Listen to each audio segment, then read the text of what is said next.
Hey internets, it's Jake from Mini Terrain Domain, and this is Aether Nexus, the Severed Knight Trilogy, Part 3.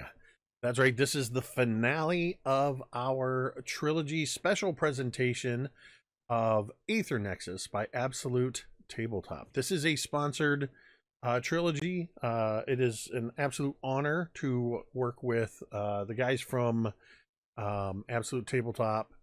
They put out some incredible games and game supplements and things like the Mecha Hack and Aether Nexus, as well as some third-party supplements for D&D, 5e, etc. And we're happy. Many of us we're happy here to call the guys from Absolute Tabletop friends, and get to work with them in this capacity. So this is part 3 of our trilogy presentation. If you're watching with us live, we will be giving away 2 copies, one in the first half and one in the second half of the Aether Nexus PDF through DriveThruRPG.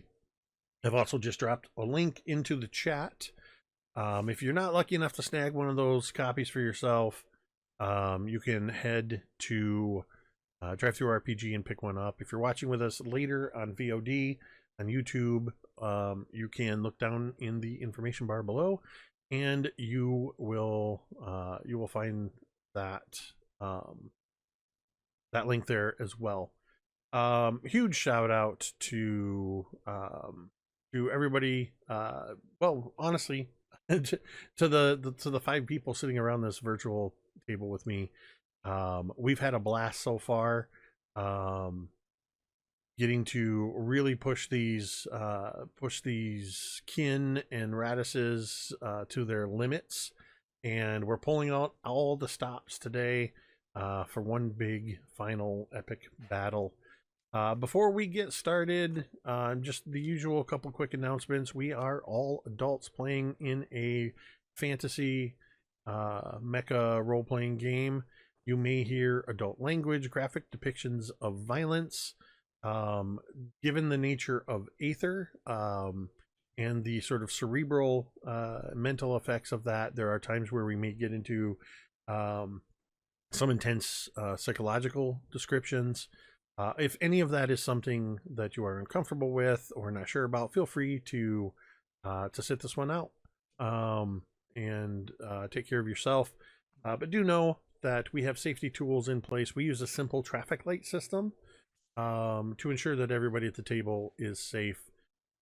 If you want to know more about safety tools, session zeros, and how to keep everybody safe at the game table, there is a link in the chat for the TTRPG Safety Toolkit, available for free online, where you can see a lot of the tools that we use, as well as quite a few other ones. I think the last thing before we get sort of into the game proper here is just a reminder that you matter. Your presence on this earth makes a difference. Whether you believe it or not, it is true.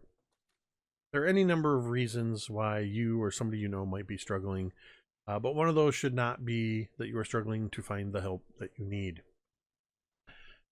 At any time, you can come into our chat and you can type !help. A couple of URLs will pop up when you do that. You can please go to findahelpline.com or check out the growing list of resources available at takethis.org. We encourage you to bookmark those sites, save them for yourself, save them for a friend. Remember, you matter. With that, I think it's time for us to slip once more into the Aether for Aether Nexus, the Severed Knight Trilogy, Part 3.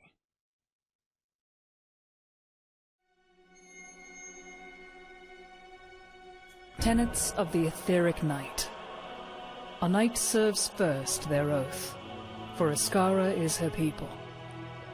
A knight serves second the Nexus, for many become one. A knight serves third themselves, for Eskhara lives in you. A knight serves always Eskhara, for she preserves all.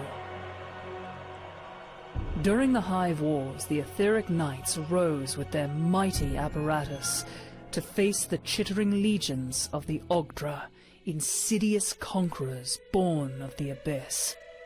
For countless years, the Hive Wars ravaged Eskhara, fragmenting the realm into ash and ruin. Yet its people clung to hope. In the face of extinction, the Eskarans mounted a desperate final stand.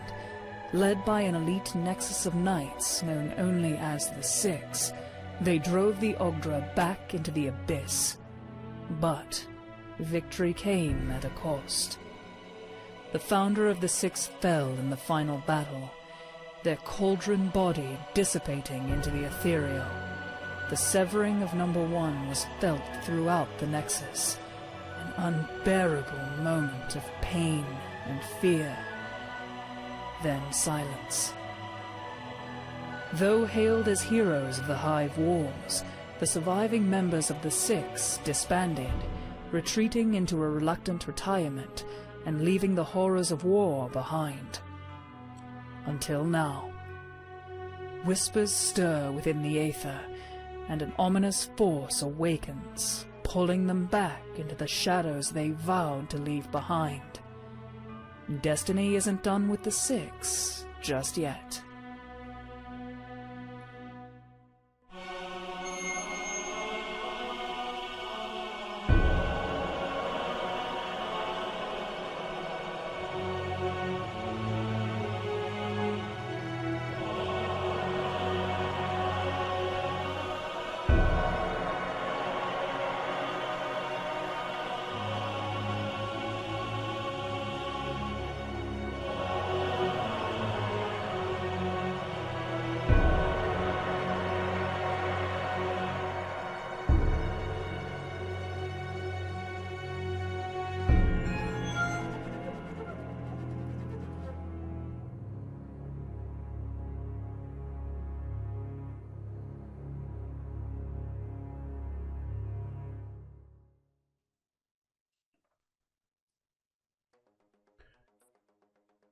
Once again, the five of you are aboard the Blazing Fury, your Corvette-style skyship, sailing the void between fragments.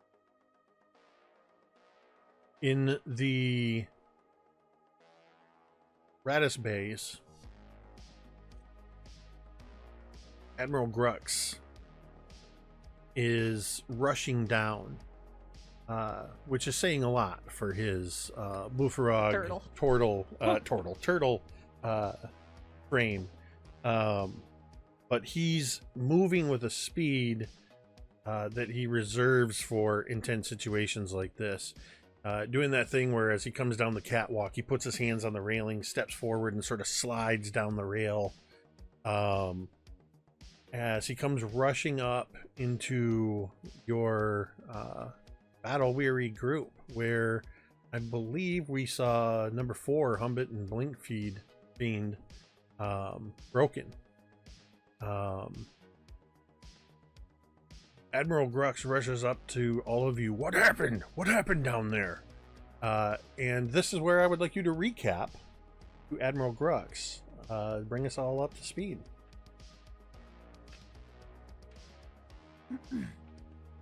Well, not to bury the lead, but there was, you know, all kinds of natural nonsense. It's almost like the fragment itself was trying to kill us with these steam vents and ash pits and all kinds of other bullshit. And I think that's where Rifki kind of like very quickly reaches the end of her patience with this conversation and is like, are we like out of our Radisses? Yeah, however you want to be. Yeah, you're down in the base. I think she's already starting to like take inventory of Stratus and what needs to be fixed quickly and etc.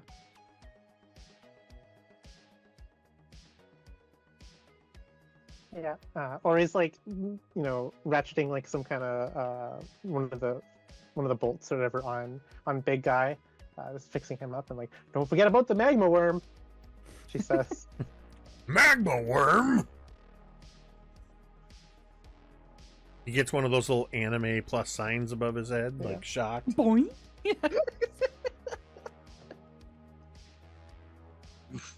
We forget the biggest thing.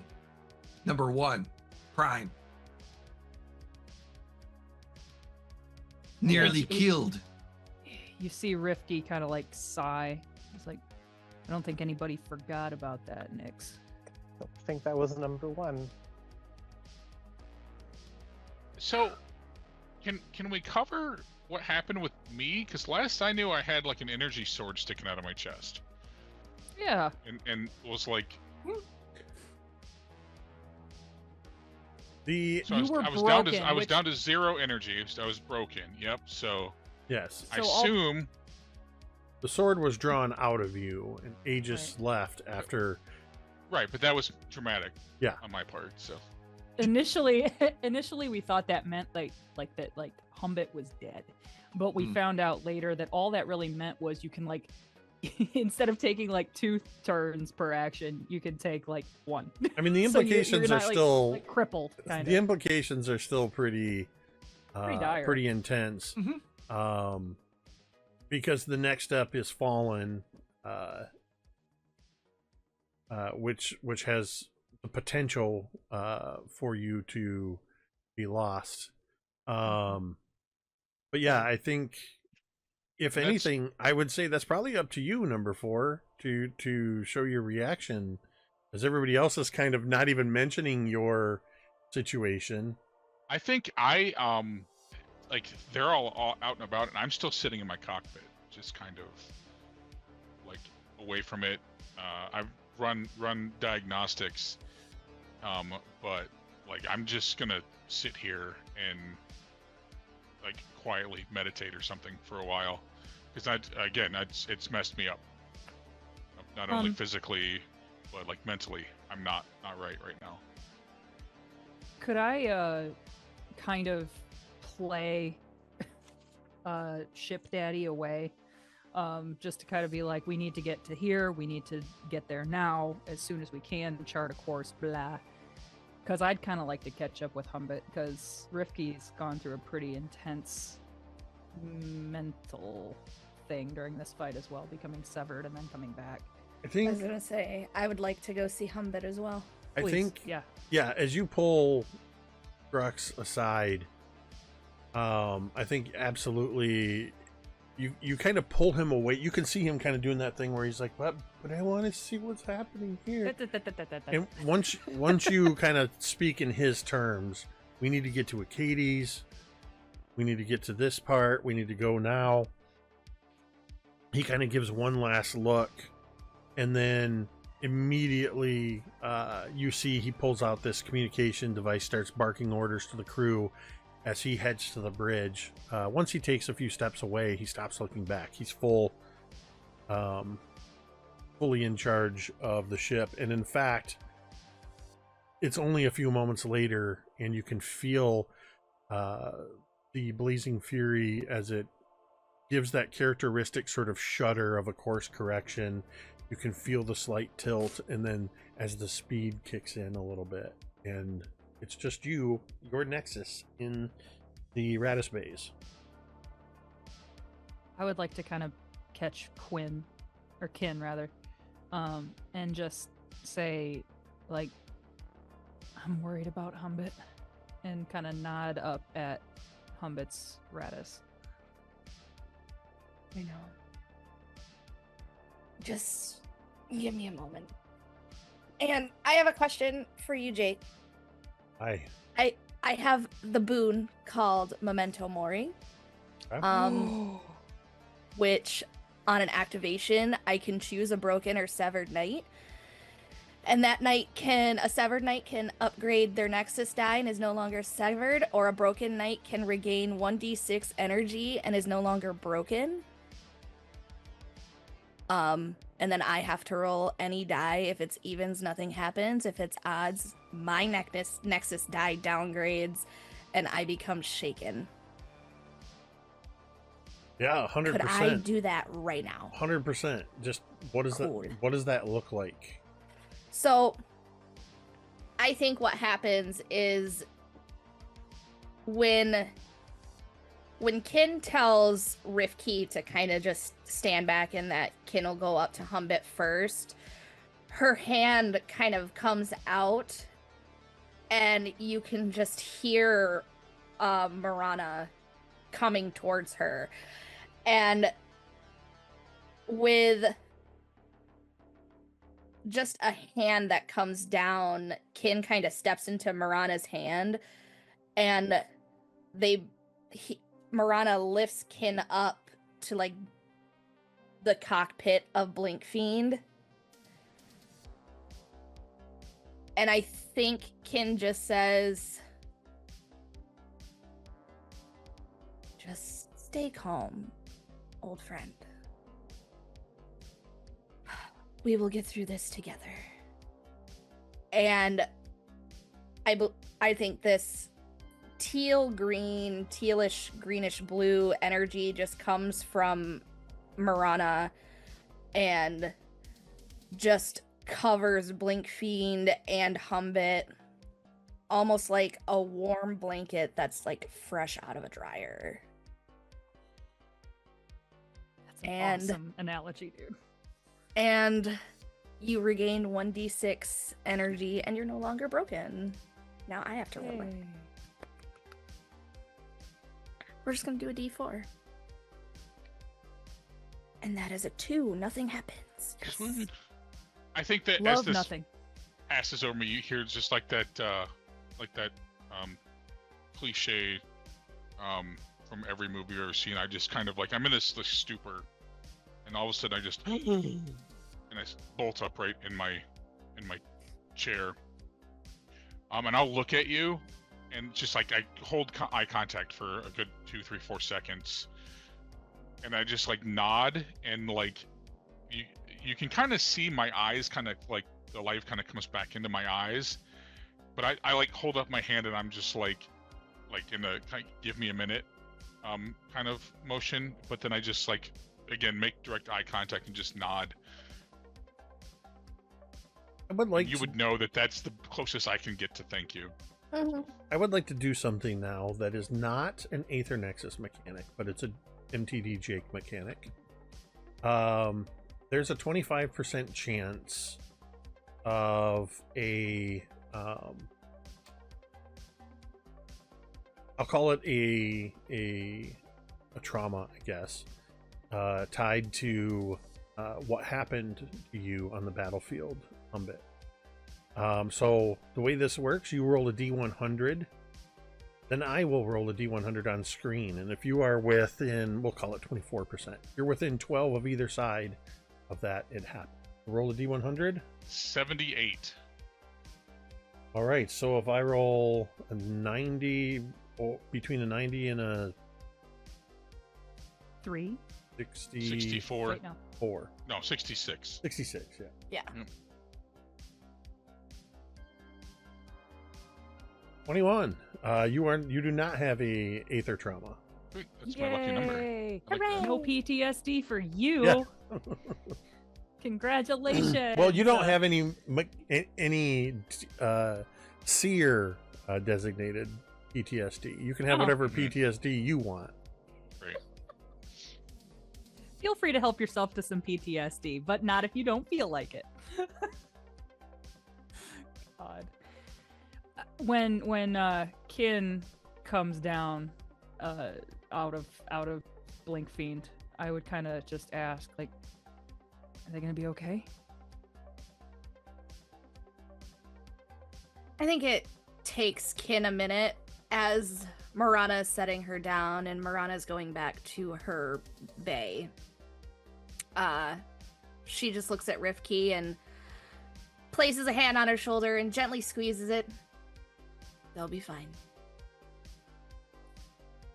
And Rifki kind of just like nods and just like says, good.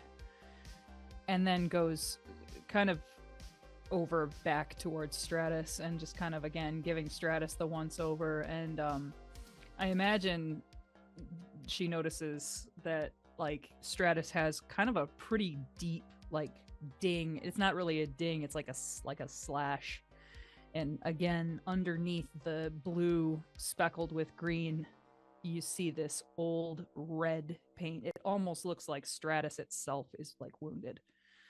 And she just kind of like touches that like with her hand and like sighs and kind of she's kind of turning in on herself, trying to deal with having been severed and then come back. And yeah, very, very strange, troubling experience, and trying to remember like what number one's voice sounded like, and trying to remember if that's what it sounded like before, but can't quite remember. And not being able to remember is weird, and it's all kind of coming at her at once. Roll me an 8. I'm thinking that might. Hearth? Yeah, I'm thinking that might actually be Hearth.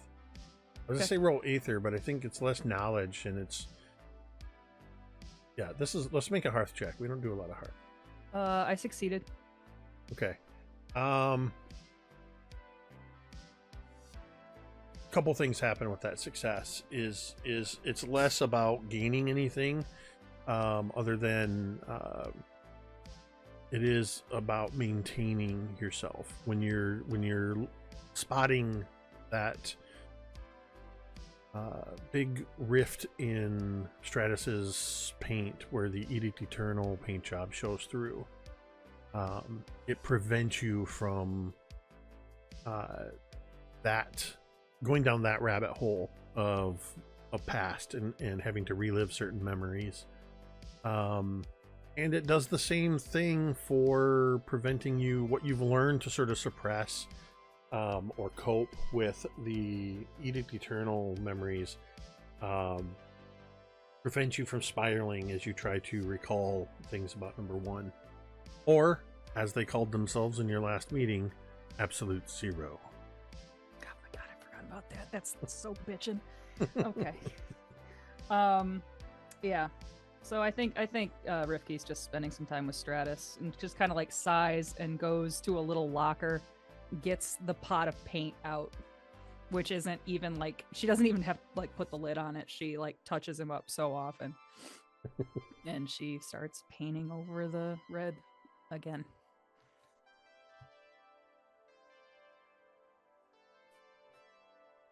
Nix, what are you up to during all this? Nix has been pretty much observing, specifically to seeing if the Nexus, seeing how everyone's doing and if there's any repairs. So with his, or excuse me, their Radis, as well as brain just went really bad twice. What repairs can be done? So all the mites kind of come out and start coming out and doing repairs, and this is kind of one of the things that they do. It kind of looks at everyone to see if they need any additional help as the little mites kind of come out and start doing little repairs here and there. I picture Hivekeeper's Radis mites. In my mind, they're almost like the little soot things from Spirited Away. Like just these little things that they kind of maneuver around so that while they're working on, they show up at everybody. Mm-hmm. I can just picture one of them sort of dabbing a couple feet into the paint pot and covering one little section on Stratus, but probably half a dozen or so that are on Blink Fiend, working to make those repairs. And I just see like one of them just kind of, as it walks past relatively close to Humbit, you just see this sort of mechanical, like one of those little cute type of fuzzy spiders just kind of going, just kind of like accepting or acknowledging the the mood. Yeah. And yeah, they're just they've each have their own kind of personality, and again, there's a lot of them, and it's just like it's a hive, a swarm, but each they're individuals, but they're also part of the hive. So yeah, and it's just if you're number 3 and Humbit is number 4, are all of your mites like 0.01, 0.02, 0.03, 0.04, or 3.04? Oh my god. yeah, pretty much. And you know every one of them. Yep. You know every one of their personalities and Yep. That's yeah. classic 3.176. Yep. And then the other thing is, like, 1 or 2 of them, I can imagine over time, like when we were all together, all the numbers would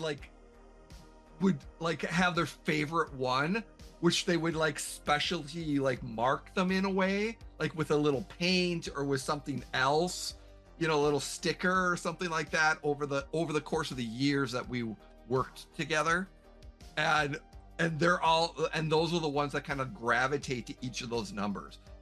And that one that was looking at Blinkfiend was like there is like the favorite one. Oh my god, that's whose favorite is 3.14? Oh.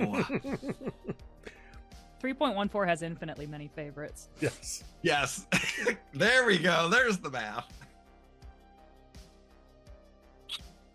Anybody else? And also, excuse me, I should say at this point, though you've taken certain actions, and I believe you guys may have done this offline, but this is where you would take your respite.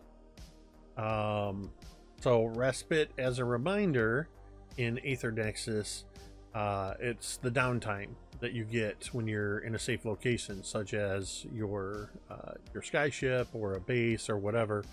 And it's where, because you have access to the tools and the time and the resources, you can make repairs, recuperate, etc. Excuse me. During this time, all of your resource dice and energy reset to maximum.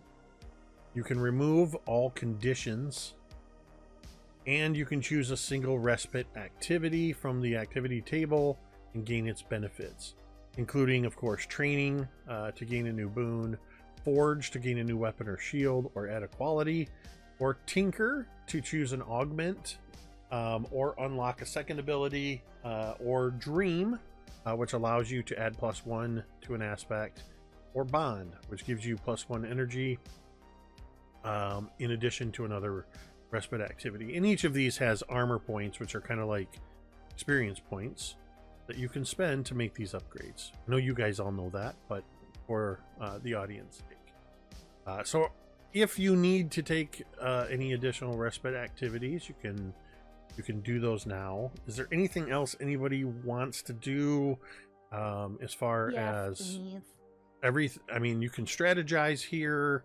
You'll have an opportunity as well when you arrive in the Acades system, or when you arrive to Acades and you get a chance to see what it looks like, to further strategize. Can I catch up with Ori real quick? I imagine this is like at night. No, fuck you. Every time you try to find Ori's just like, no, I gotta go do this. I'm in the bathroom. Sorry. Oh gosh, when you look at the time, I got great seeing you. I have to study. I imagine this would be kind of like late at night, like after most people have gone to sleep, or you hear like a knock at your bunk or whatever it is, and it's like, hey, Ori, I have beer.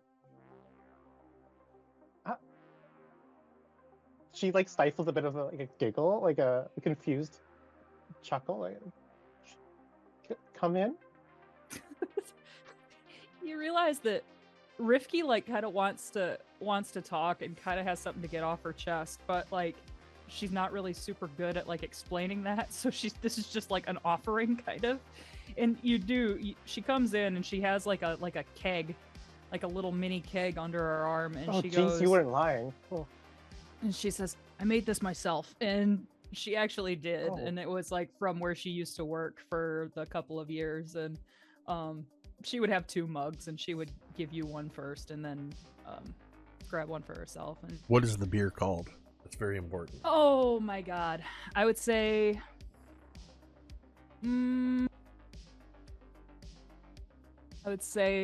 the Harsh Hoof IPA, and it is strong. It's like double oaked, and yeah, she would offer you some, and it's good.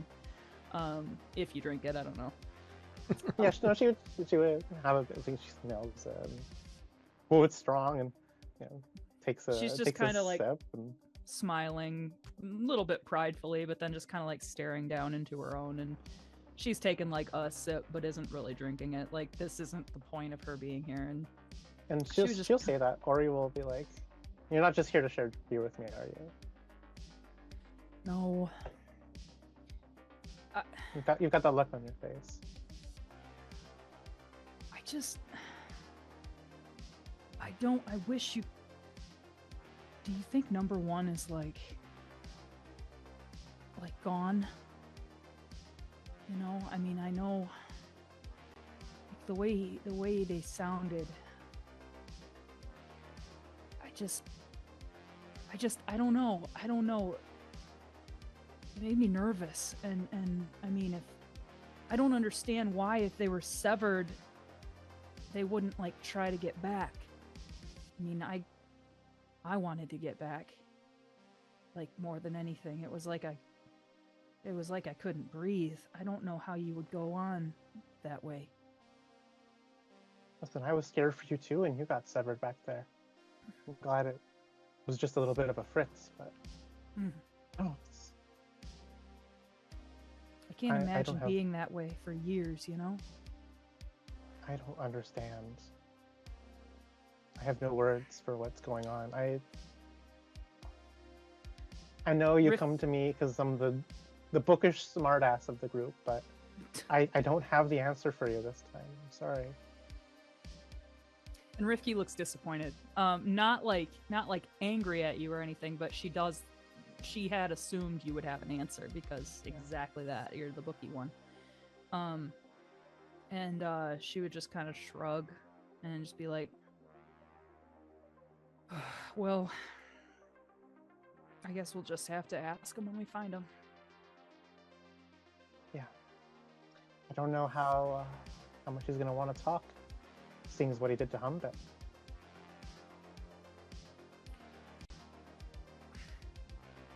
We didn't... I mean, there's no reason they would want to hurt us. I don't understand. And neither do you, I guess. We gotta figure it out. We have to put one foot in front of the other. We're diving into the unknown. We've done this before. You rocket diving into the unknown, Stratus. You know, Rifki, like,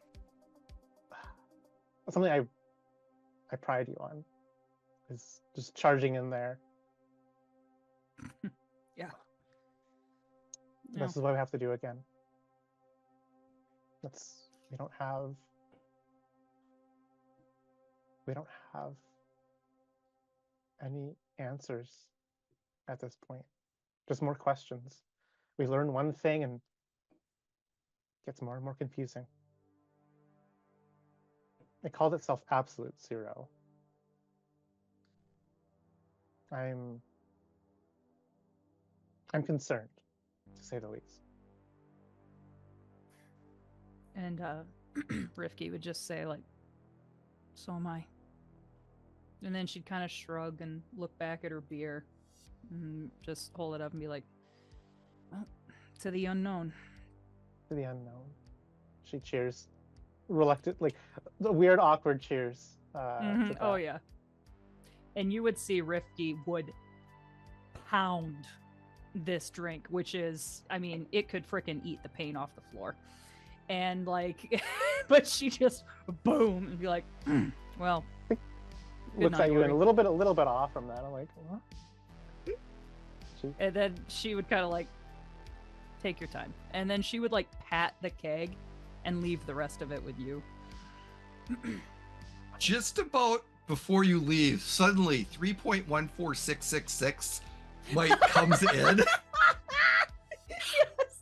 with this honey mead beer that Nexus has been producing on the farm that they've been at for the last several years, and just brings it over because they know that you're done and you need something a little bit sweet but a little bit refreshing to kind of get through what, and just kind of comes up, leaves it, gives you that look, and kind of goes away.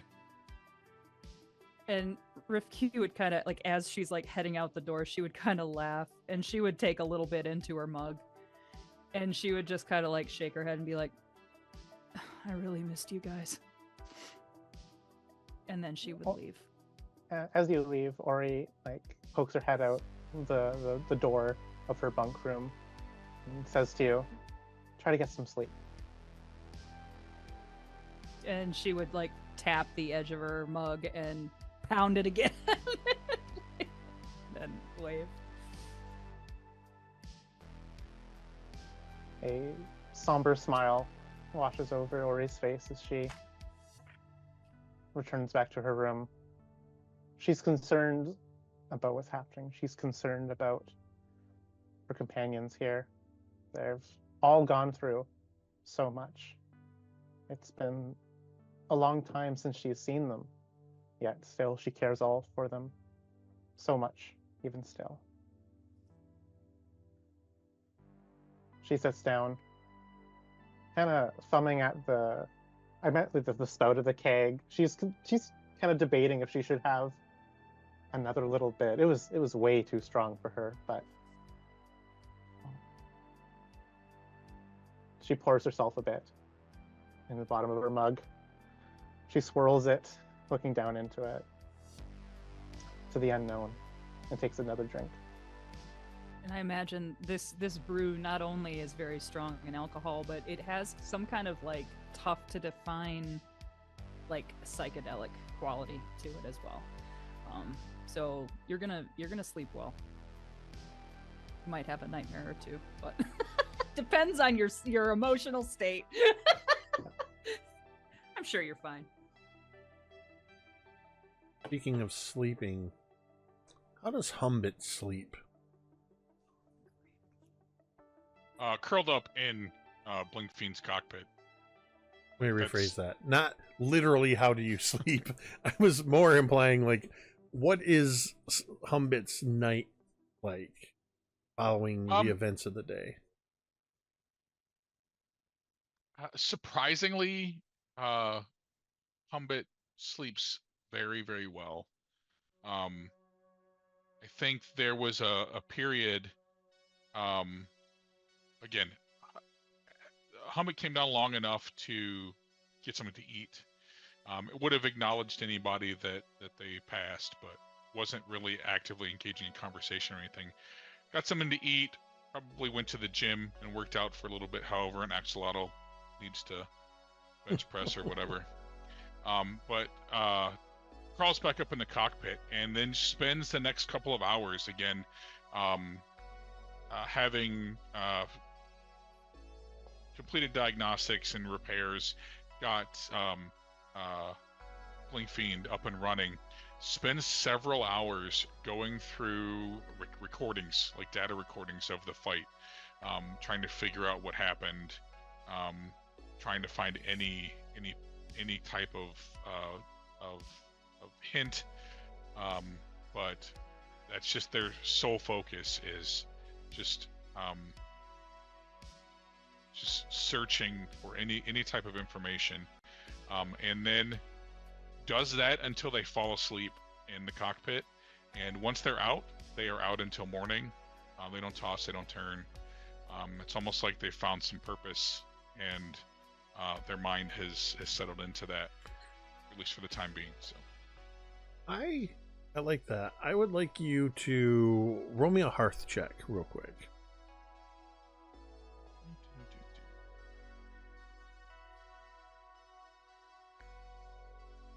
That is a pass. So I want you now to make an Aether check with favor. The hearth test was just to see if you, as long as you passed, you gain favor.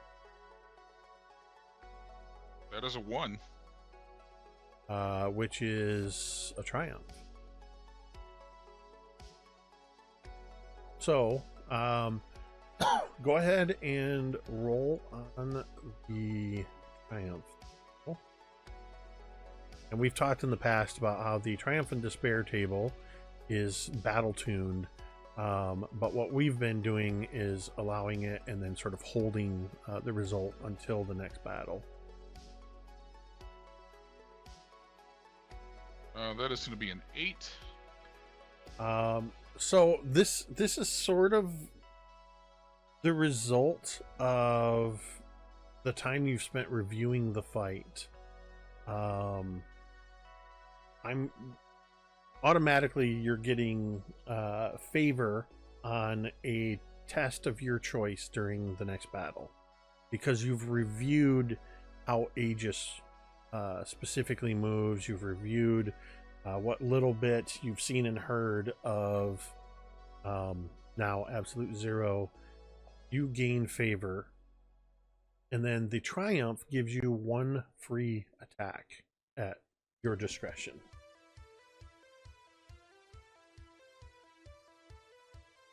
Okay. With that, we are currently midway through the first half of the game, and if you take a look, here comes the Blazing Fury. That means it is time for a raffle. Rebel! If anybody here would like a chance to win their own PDF copy of Aether Nexus, just type !join for the next 10 minutes. That will be live. I don't know who's here that doesn't have one, but anybody that would like a copy that doesn't already have one, feel free to enter for that. So with that, is that everything everybody wants to do for the time being? Or so you travel, all of you are able to get the respite you need to get the rest as Admiral Grux and crew pilot the Blazing Fury towards Acades. When you wake up, the light of the core sun is distant, but still bright. You are in the far reaches of the outer drifts. As you look out the observation windows to the approach of Acades, you see a fragmented archipelago of floating islands suspended high above an endless swirling void. Massive ancient chains, each link as large as a knight's radius, connect these islands, creaking under unseen stresses as they sway gently in the winds, in unseen winds. The entire expanse feels precariously bound, as though the bonds holding it together might snap at any moment.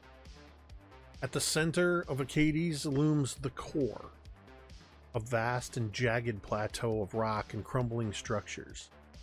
Its edges are sheer cliffs that plunge into the void, while towering spires and ruins dominate its interior. The core is elevated terrain, a natural fortress offering commanding views of the surrounding battlefield. Shattered remnants of long-forgotten battles, broken Radis frames, ancient banners, and rusted weaponry litter its surface.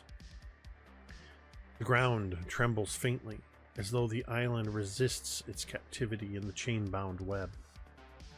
Spiraling outward from the core are 8 outer spans, each a floating island shaped by time and elemental force. Some are cloaked in dense, roiling mists, their surfaces dotted with ancient trees and twisted roots, making them obscured spans that hide dangers and opportunities alike. Others are skyborne, crumbling edges and unstable ground that threaten to crumble beneath heavy steps, requiring delicate maneuvering. A few are sheltered by ruins of old stone walls and shattered buildings, offering fortification to those who seek cover. These spans form an uneven spiral, each distinct and unpredictable, drawing knights into the treacherous dance of battle. The bridging spans, the colossal chains linking the island, stretch taut across the void. These chains are narrow and swaying, a challenge for even the most nimble raddus to cross. Below lies nothing but an endless fall, a swirling wind howling and warning. Energy pulses sporadically along some of the chains, their origins unknown but ancient, creating temporary hazards. Traversing these chains requires courage, skill, and an unshakable balance. Failure means plummeting into the abyss. Around the battlefield, the air is thick with tension, faint hum of mechanisms. Occasionally, the sound of distant echoes rise from the void as if it itself is alive and watching. The sunlight here, dim and diffuse, casting long shadows across the battlefield and giving every span a foreboding air. Aetheric's is not merely a place of combat. It is a place of legend, where only the strongest knight and the towering radishes can hope to emerge victorious. Every step is a risk, every maneuver a gamble, and every moment a test of skill and resolve. This archipelago, bound, broken, waits for the clash of titans to determine its fate. Looking upon this, Admiral Grux, who announced over the intercom to let you know that you were approaching Aetheric's, you can tell in his awe he never let go of keying the mic, and you just hear him go, "Holy shit." Over. Over. Now that you have a sense of the battlefield that you are heading into, this is your opportunity to strategize. If you do. And you can ask me any clarifying questions, of course. So what I'm hearing is that we're probably gonna have to. Never mind. I think probably Rifki would just be looking and say, well, I mean, I'm not the brightest bulb, but I think we probably have to park the old girl on one of those fragments and manage to walk one of those chains all the way up, don't you think?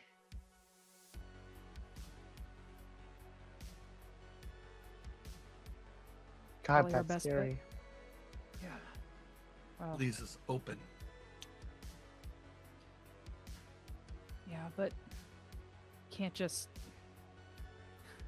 just take the Blazing Fury right to the front door, Aye. because that leaves us worse than open. That lets everybody in any kind of span know that we're there. They could just blow us away, and that would be that.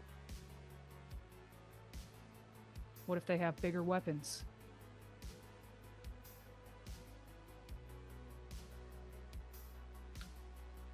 What would the group normally do in the past?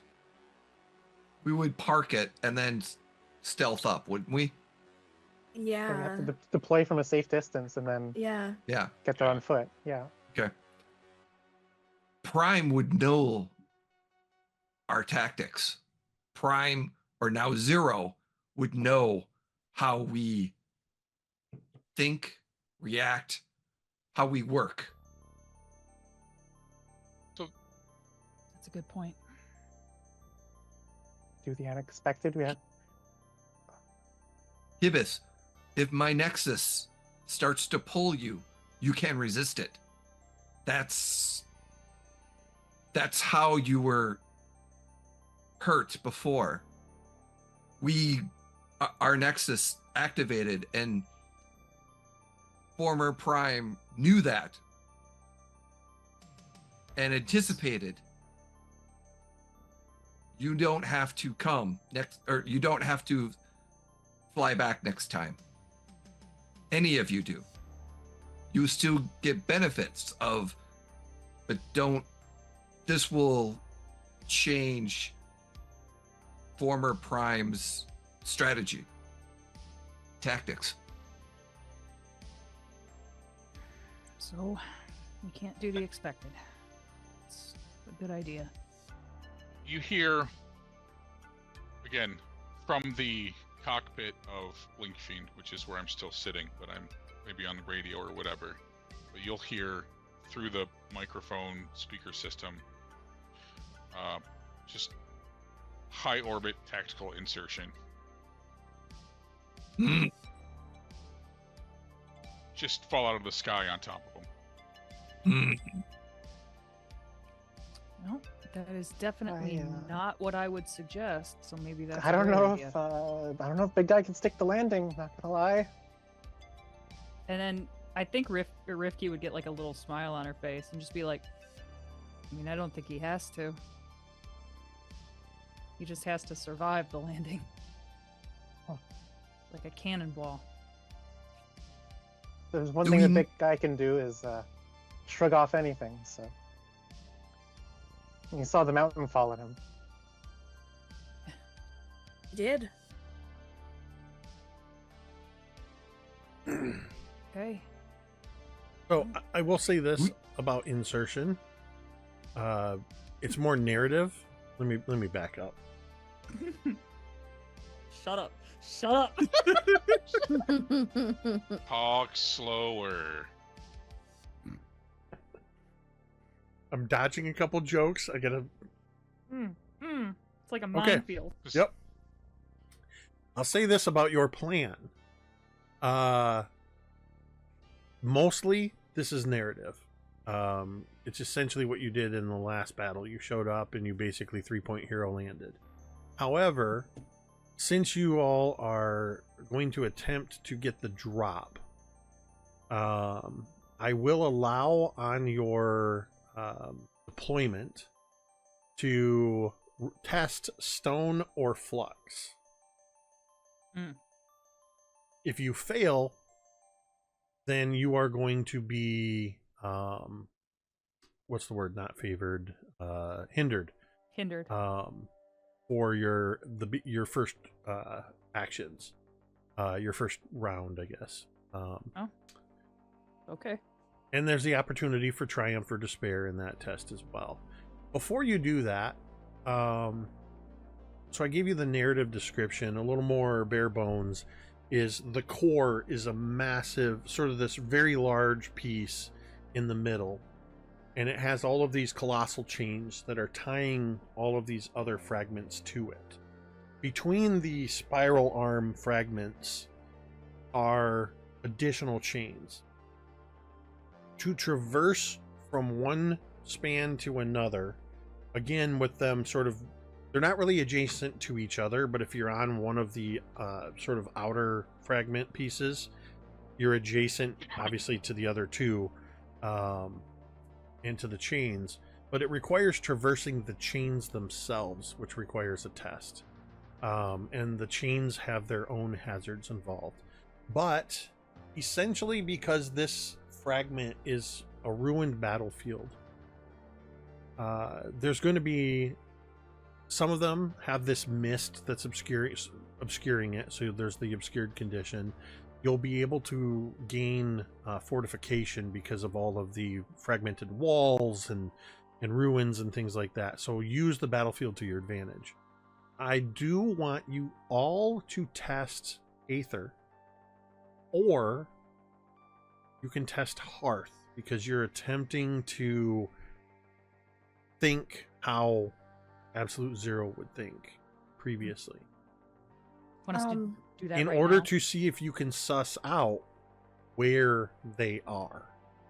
Okay. Ori Yes, gets Sarah. some success on Aether. I also have the Eversight boon that allows me to see through obscured things. Okay. So... I think she should get to roll with advantage or whatever it was. Yeah, that would be not rolling advantage. with favor. Favor. I have it also. I succeeded on Hearth. I got a 1. Ooh, by 1. Got a triumph. I, What did you I get? succeeded. Dwight I succeeded. succeeded. 4 succeeded. Failed by 1. You succeeded. Ironically, the person who brought this up. That was a great So suggestion. everybody Marcia. succeeded except for 3, and 2 got a triumph. So let's go ahead and roll on the triumph table. The D10, right? Correct. It's a 4.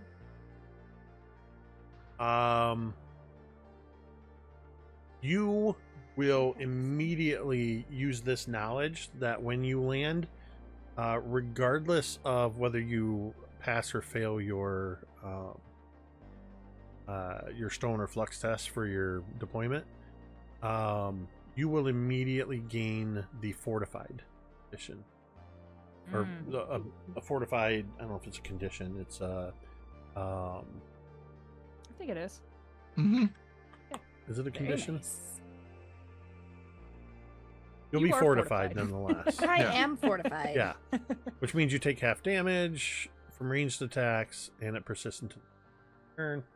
What this means is all of you are able to, as a group, you've succeeded in identifying, and I think one of my favorite things to use as a narrative device, because I think we've all seen it, and I see it in sci-fi movies more, sci-fi and superhero movies more than anything else, and it's when an object is flying across a wide viewpoint and the camera sort of does this looking for it maneuver, and then finds it and then follows it. And that's what happens as you're scanning Acades. We see Aegis deploying from a high vantage point, and the camera sort of catches them, and Aegis and dust lifts up on the core. So the core, picture the core as having an elevated section to it, sort of up on the cliffs is an elevated area. It's adjacent to the lower area, and on that cliff is the ruins of some ancient religious structure, what we would think of like a massive cathedral. And I'm thinking, let's delve into Warhammer 40k for a minute. It has that very space gothic look to it, where these massive structures, one section of it rises high, and crumbled all around it are the remains of this religious structure. And Aegis lands in the middle of what would have been the main sanctuary. And standing there, from this vantage point, you can't quite tell what they're doing, but you see the Cauldron form of who you knew as number 1, who now calls themselves Absolute Zero. So you now know exactly where they are, standing with a little bit of confidence right in the middle of this open space within the core. I know we're taking our first break in about 30 minutes. I'm gonna do something a little unprecedented. Well, I guess it's not unprecedented for me. Talk additional strategy while I step away for a moment. Ooh, I will secret. be, Let's yeah. let's You guys, conspire. without me hearing, you can strategize for about 2 or 3 minutes. Be right back. Amazing.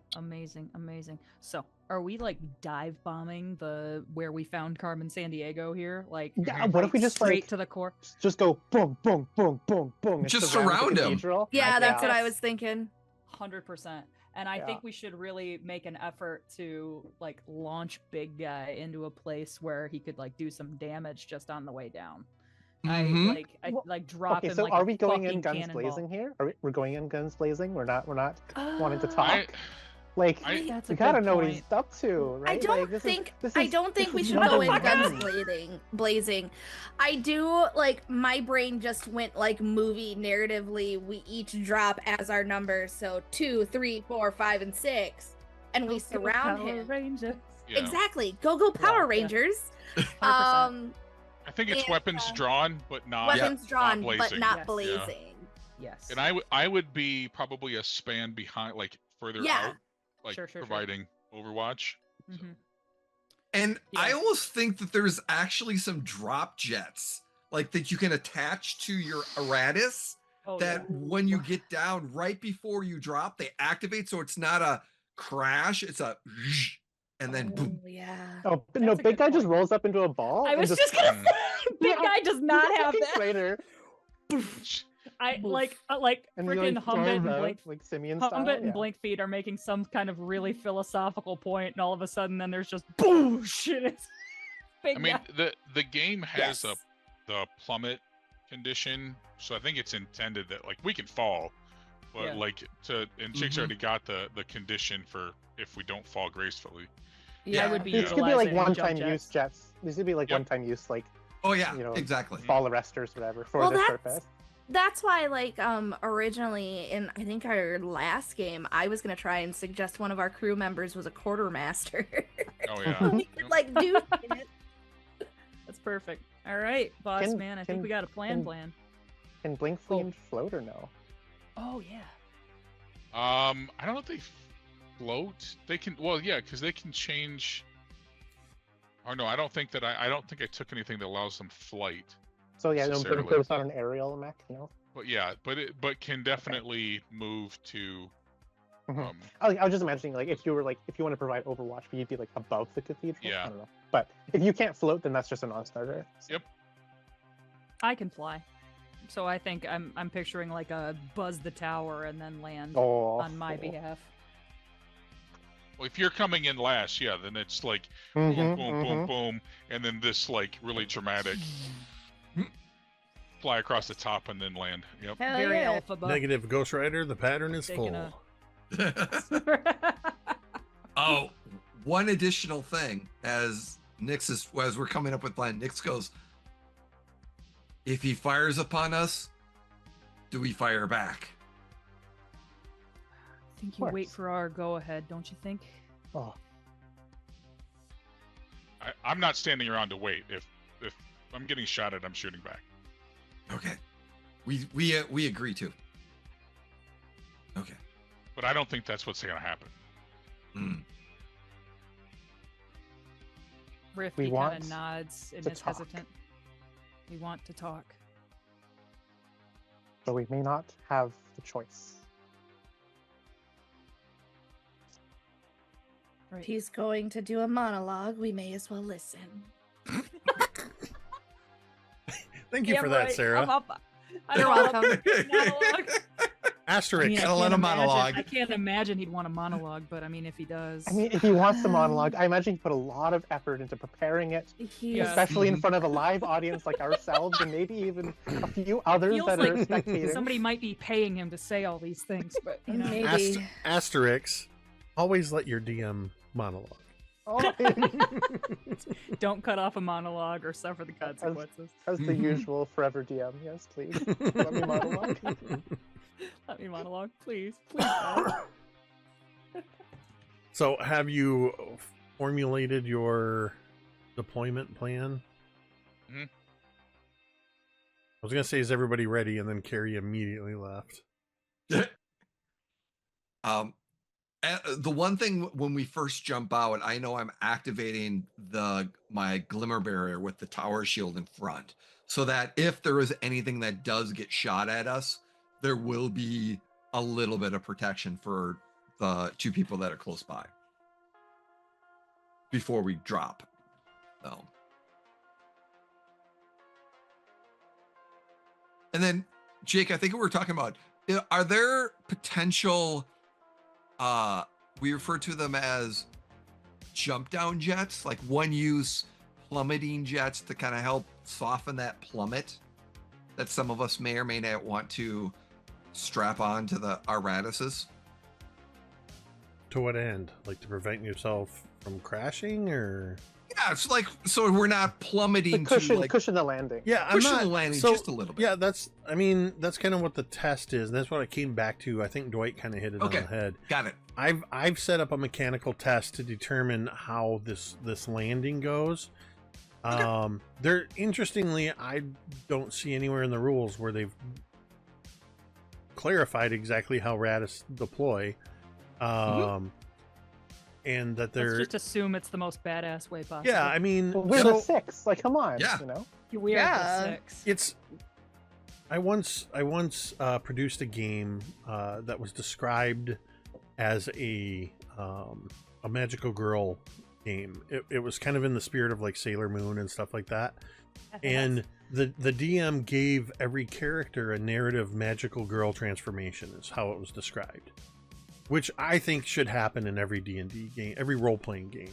Your character should have a point where when they're activating epic abilities or when the final battle comes, you can sort of have that magical girl moment. And I don't care if we're talking about fantasy mecha. It's still I'm still calling it a magical girl moment.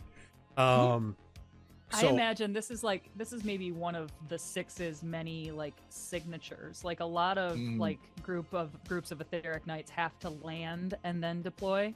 Not the 6. Like people have seen them do this. It's the stuff of legend. I would like to deploy. I would like to I disagree because I think that was what the point of it was. Is this was not what one would think of. I was going to add to that. Oh, kind then of. never So mind. I was going to add to that. Right. I'm going to add to that. That kind of bolsters both of your points. I think you all had some signature moves, a playbook, if you will. And like any good team, you're trying out new stuff all the time, and you employ them in the battles, and you write new plays, etc. I think this is probably one that number one never agreed to. And what number one nixed this deployment a long time ago and said this is either said that it's not viable, it's dumb, it's flashy, and maybe that's why there's the test is it's flashy and there is a danger to it. Yeah, and that's or why you're gonna it get was brain damage from the landing. Yeah, I like the idea that we were very methodical, very very precision by the book. Yeah, Kind of group. Yes. But now that we've gone our separate ways. Sobering influence. Yeah, this requires you to go off book, and it's the only way you know that you can potentially catch them off guard. I love it. Awesome.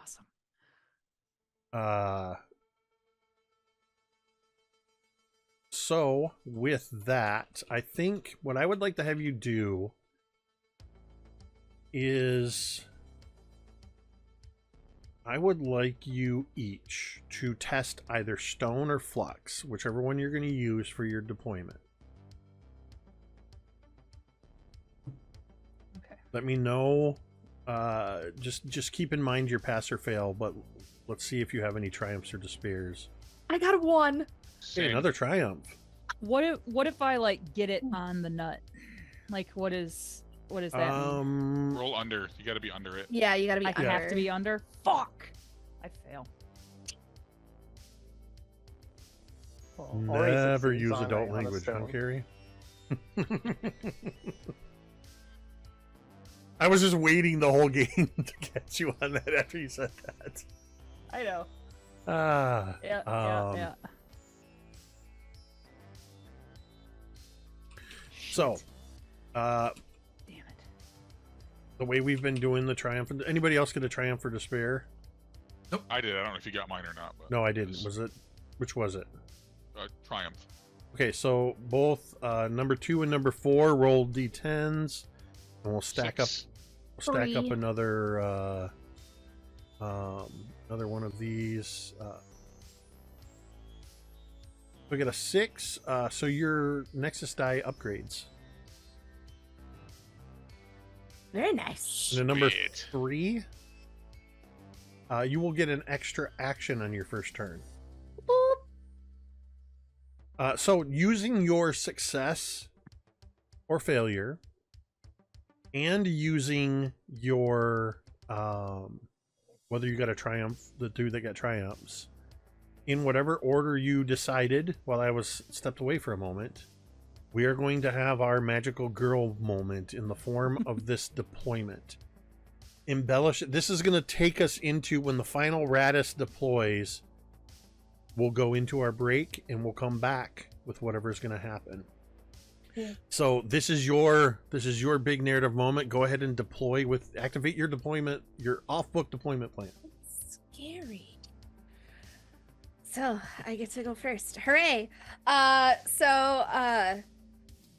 Kin is in Marana, and the way that I imagine this, especially with this triumph, is as they're getting ready to deploy, she kind of looks at the others, and it's weird because with Marana only has like this cycloptic eye, but Marana looks back and does like a salute and winks, but it just looks like she's blinking.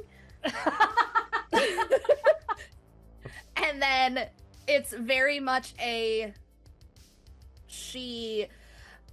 for some reason, my brain is not imagining like transporting down. My brain is imagining the bottom of this plane opens up and she just bolts and just drops. Yes. It's very much she just hops and she just starts falling. And she deploys as she gets closer to the ground, she deploys her little jets. And when she lands, this sanctum around her shakes a bit. And she lands to the left of what would have been number 1, now is absolute 0. And it almost sounds like a crunch as she lands. Like maybe her Radis hit too hard and something broke. But when Marana straightens and all 4 of her appendages kind of just like expand and come out, it's that signature like groanish growl for Marana as they look at Aegis and number 1. That's badass. Nice. That's awesome. So in Hivekeeper, Nyx is just like drops and is just this ball. And it's a signature when they're running, when they put all the apertures inside, it's just a spinning ball and then suddenly glowing as it's like from the bottom, the energy just starts glowing up. And just after a moment or two, it suddenly pops out. And the tower shield gets brought in and the energy. So all that energy that was kind of coming in starts hitting all the arms and it's just lighting up. And the power shield comes in front, and then there's this barrier that kind of comes up in front of it as they activate this barrier. And then which you don't see very often, the mites suddenly get power boosted. And suddenly all the energy on the mites get power boosted as the large cannon comes out of their back, and several of these powered mites come and surround it. And I've activated a legendary dice, Legion dice. And suddenly the power just starts running around all of the Radis. And there's just this different, and it doesn't happen very often, but you've seen like the paint lines on the Radis, but it's like on the arms, there's 2 lines that now glow on each of the apertures of the arms. And then the lighting the back and body, there's these lines of light, of energy that are just super powered. And as it comes down and it's flying down the protective barrier to make sure there's nothing coming at, and if there's nothing, we'll just land and go actually further away, similar to it's like 3 and 4 are further away, it's like an adjacent, so it's kind of a little bit more further away, and lands, and you just hear this as all the legs just pump, just make the landing. One of the legs I succeeded, but not great. Kind of like it was a little bit too much, but I was able to like drop down and then bring kind of back up for a second as the barrier is there and the cannon is just glowing with energy. That is so bitchin'. Amazing. Because So you were the only one that failed, you will be hindered for your first test. All right, go ahead, Dwight. back on the ship, you see Humbit is sitting in the cockpit of Blinkfiend, and it's just completely relaxed. Eyes are shut. Hood is up, and you see like indicators showing that that Ken has dropped and Hivekeeper has dropped. And a few seconds later, the camera pans out. You see Blinkfiend from the outside. The mechanics let go. Blinkfiend just drops. Zoom back in on the cockpit. Humbit is still there, eyes closed, completely relaxed. The heat from re-entry is starting to create flames around the outside of Blinkfiend, and Humbit still eyes closed. Indicators start to go off, counting down the elevation. Warning that the absolute last second, Humbit's eyes flare back open. They reach up, pull back on the stick. Blinkfiend, and that kind of anime, like you see it from like 4 different angles. Just so the dispensers fire. They stop right just inches above the ground. Dust flies up, and as it clears, Blinkfiend is hovering above the ground with has gently rested on the ground and has their rifle pointed directly at absolute zero.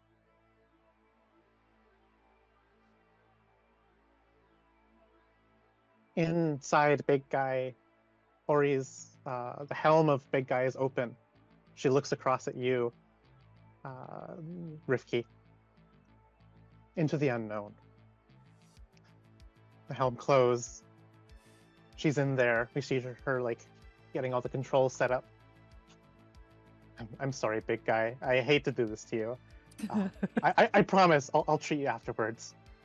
And then she like flicks a switch, and the bottom of her section pops open, and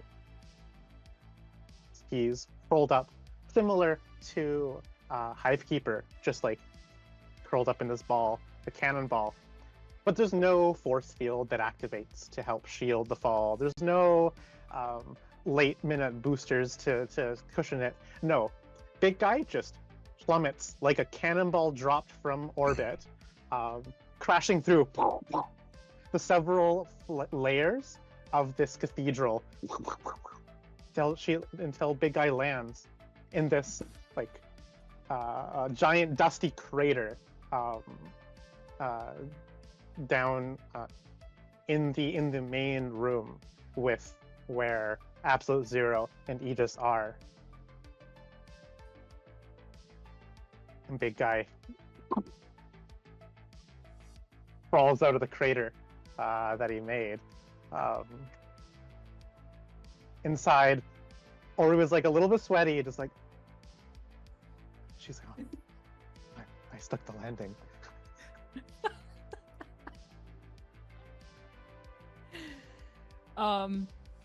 Back up on the Blazing Fury. Very much the way Humbit had seen like the readouts of 1 by 1, the 6 dropping. I imagine Rifki and Stratus kind of stands there for a minute. Like, if this is kind of like what I'm seeing, I think I'm on the same page this area here. I think like the drop part is open, and I think like Stratus for just a second is like holding on and looking down And Rifki takes a big breath, and as she's kind of trying to like settle herself, she sees like a flash, kind of like a PTSD vision, for lack of a better phrase, of again becoming severed and like that last moment before it happened, and all the shit that happened during it, and then hearing Absolute Zero's voice, and it all just happens in what feels like a second. But when Rifki kind of regains herself, she realizes that she and Stratus are already falling, and like have been for who knows how long, and takes in they have already breached the atmosphere. Like they've already, like they're getting, the ground is coming, and right at the last second, I imagine Stratus's jets kind of go actually propelling them both towards the ground for like a half a second, and then you see this as we pull up, it's way too late, and you hear like this wound cut into the earth, and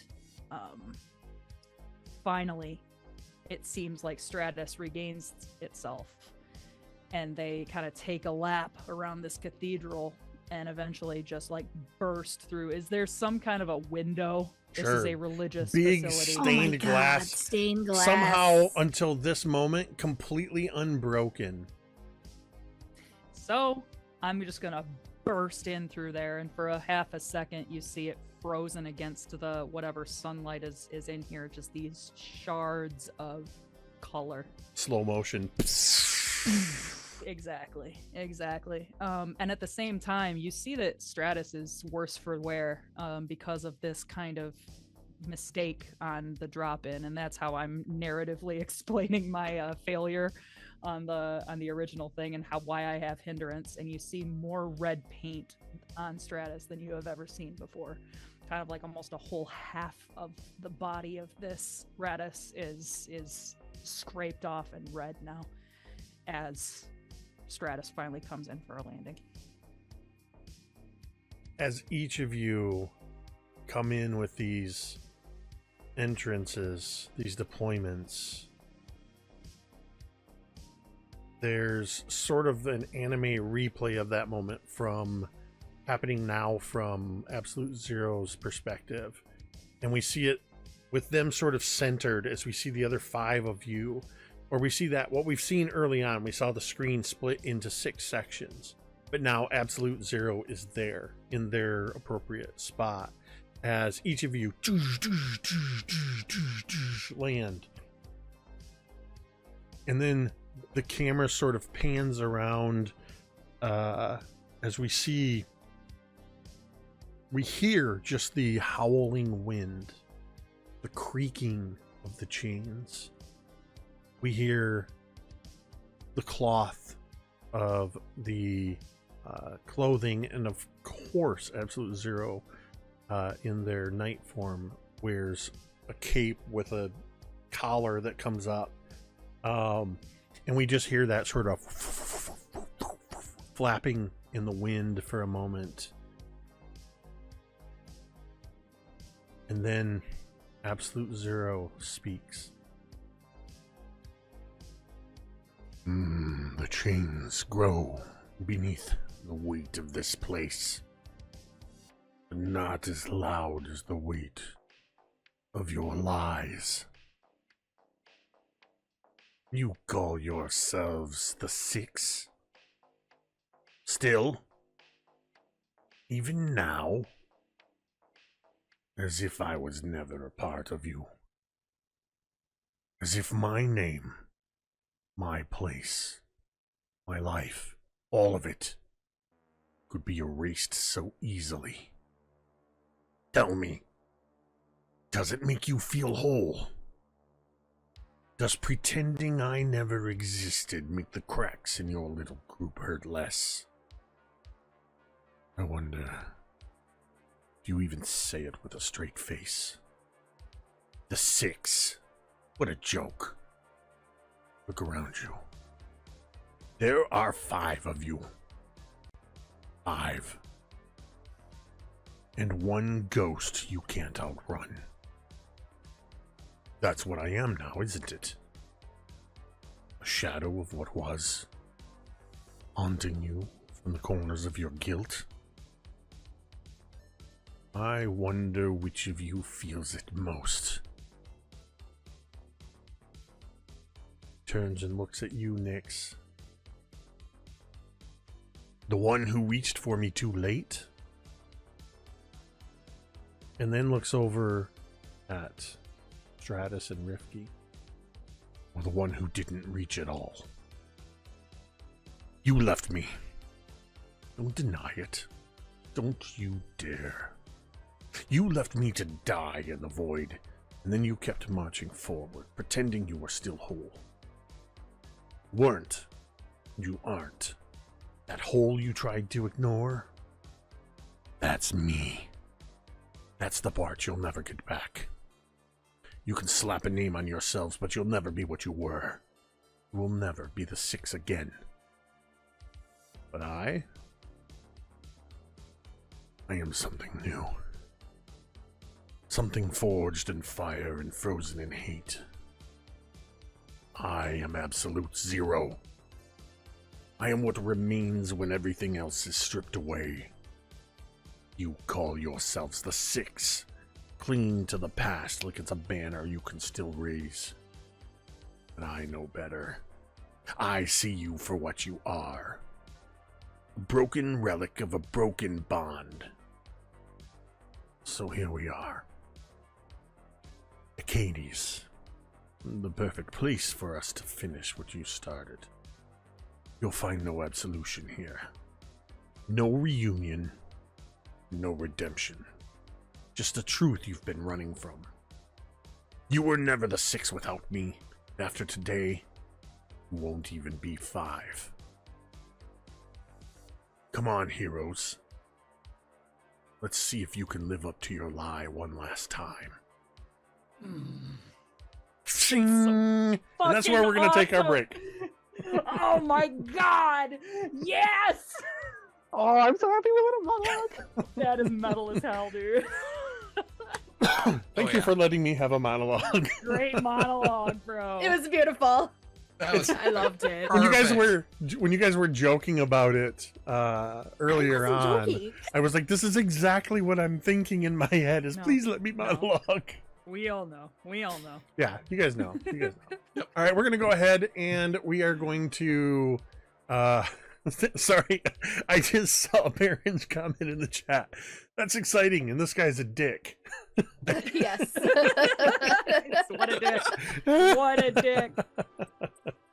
Oh man, that's exactly what I wanted. That And arrogant. Oh, it was so good. Motherfucker. All right, well, we're gonna take a break, and when we come back, we're gonna roll some initiative, and we're going to have a final battle because there's no absolution, no reunion, and no redemption. We'll see Bad you face. on the other side.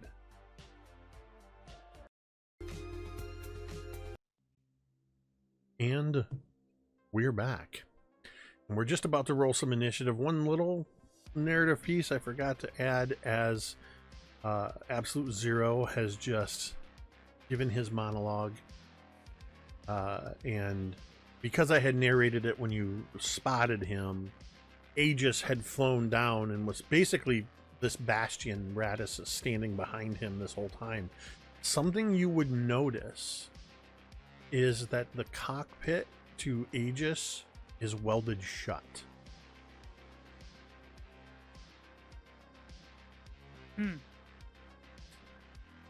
I would like you all to roll initiative, which is my testing stone or flux.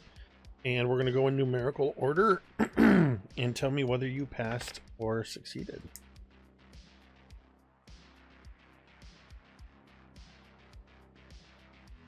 Or sorry, flux or ether. Thank you. 2 pasts. 2 passes. 3 pasts. Oh, sorry. 2. I Number I 2 heard that as passes. you passed twice, and I'm like, why are you rolling twice? Hell yeah. You're Hell, so good at yeah. initiative. You passed it twice. Okay, 4. Nice. You're muted, Dwight. I was, but fail. 5 Pass. and 6. I pass. All right, so everybody but 4 is going to go before the foes, and then the foes will go, and then number 4. You had such amazing deployment intros, magical girl moments, and I completely forgot where exactly you deployed. So just tell me if you are in an elevated position. I believe you all landed on the core around the ruins, so you're all basically I think technically, because you're on the same span, you're considered engaged. Hey Jake, real quick, should my initiative have been with hindrance because of my failure on the diving in, or is my next roll, my first attack roll, with hindrance? So I think basically what I said was your next test was going to be with him. So technically initiative that count would as be a your test? initiative. Okay, hold on. I still pass. Woo-hoo-hoo! Okay. Whew! It's All right. fine. Sorry. So All right. I would have been a span further back. Mhm. From You landed on one of the fragment spans. Yep. Okay. Same. And you did as well. So you guys are adjacent with needing, unless you have an ability that allows you to overcome it, you need to traverse the chains in order to get to engaged. All right. Mhm. 2, 3, 5, and 6. It's your round. What do you want to do? I think I would probably go first. Kind of getting called out in the monologue. I think Rifki just overflows and would want to immediately attack. So am I directly? Can I just attack? I'm right by him. Yeah, if you're on that core section, you are on the you're adjacent. So yes, you don't have to do any maneuvering to get to him. Okay, so I'm gonna be doing a stone test. Here I go. Fuck. That's it. First off, you have to specify if you're attacking Aegis or if you're attacking Absolute Zero. I was gonna attack Aegis. Okay. Yes, and all those tests are at +3. Just a reminder. Okay. And that is I add +3 to the die, right? Yep. So I fail worse. But I fail. And I think for my second action, I'll just go ahead and try to attack him again. I think Rifki's not thinking super So clearly then you'll right you'll test Nexus now. Have to do the Nexus die also, as well. yes. Yep. Yep. Okay, here I go. Oh, actually, I passed that one even with the +3. Boom, boom. I'm gonna go ahead and make my Nexus die roll right now. Nothing happens. Okay. But I am gonna take my little damage die here. Here I go. Let's rock and roll, you asshole. That is okay, girl. That is 8 points of damage. All right. And you were how are you attacking? With my sword. And I think yeah, no, nothing happens. I don't crit, but I do crit on a 1 or a 2 with my sword. I don't crit on this one though. But that is 8 points of damage. All right. Next up. Oh, wait a minute. I rolled a... Oh, but it's a +3. I'm sorry. I rolled a 2. Does that count as a crit still with your little +3 bullshit or no? On your... I rolled a 2 on my attack. Which is technically, it says on my for my sword it's a crit, but with the +3, obviously it's a 5. But that would make it impossible for me to crit. It's up to you. I don't know. The modifier doesn't affect crits as far as I'm concerned. It wouldn't. Sorry, as far as I'm aware. It not concerned. couldn't, because if So that is were that the case, Thanks for the vote. if that were the case, you could never crit Right. versus a foe. Correct. Because So, the The minimum you can roll is a 1, and if you have a +1 against a foe, you could never crit that foe. So yeah, it's what rolls on your die. Mhm. Because you're still so presumably that number is still low. It's just, yeah, I'm not going to try to analyze it. Okay. We're just No, saying it's okay. yes, it works. well, great. So I think I just double my damage. No, you roll on the crit table. But there was That is also one a- of the options. Oh yeah. Okay, here I go. That's a 6. Which is, Which I think was a bad one.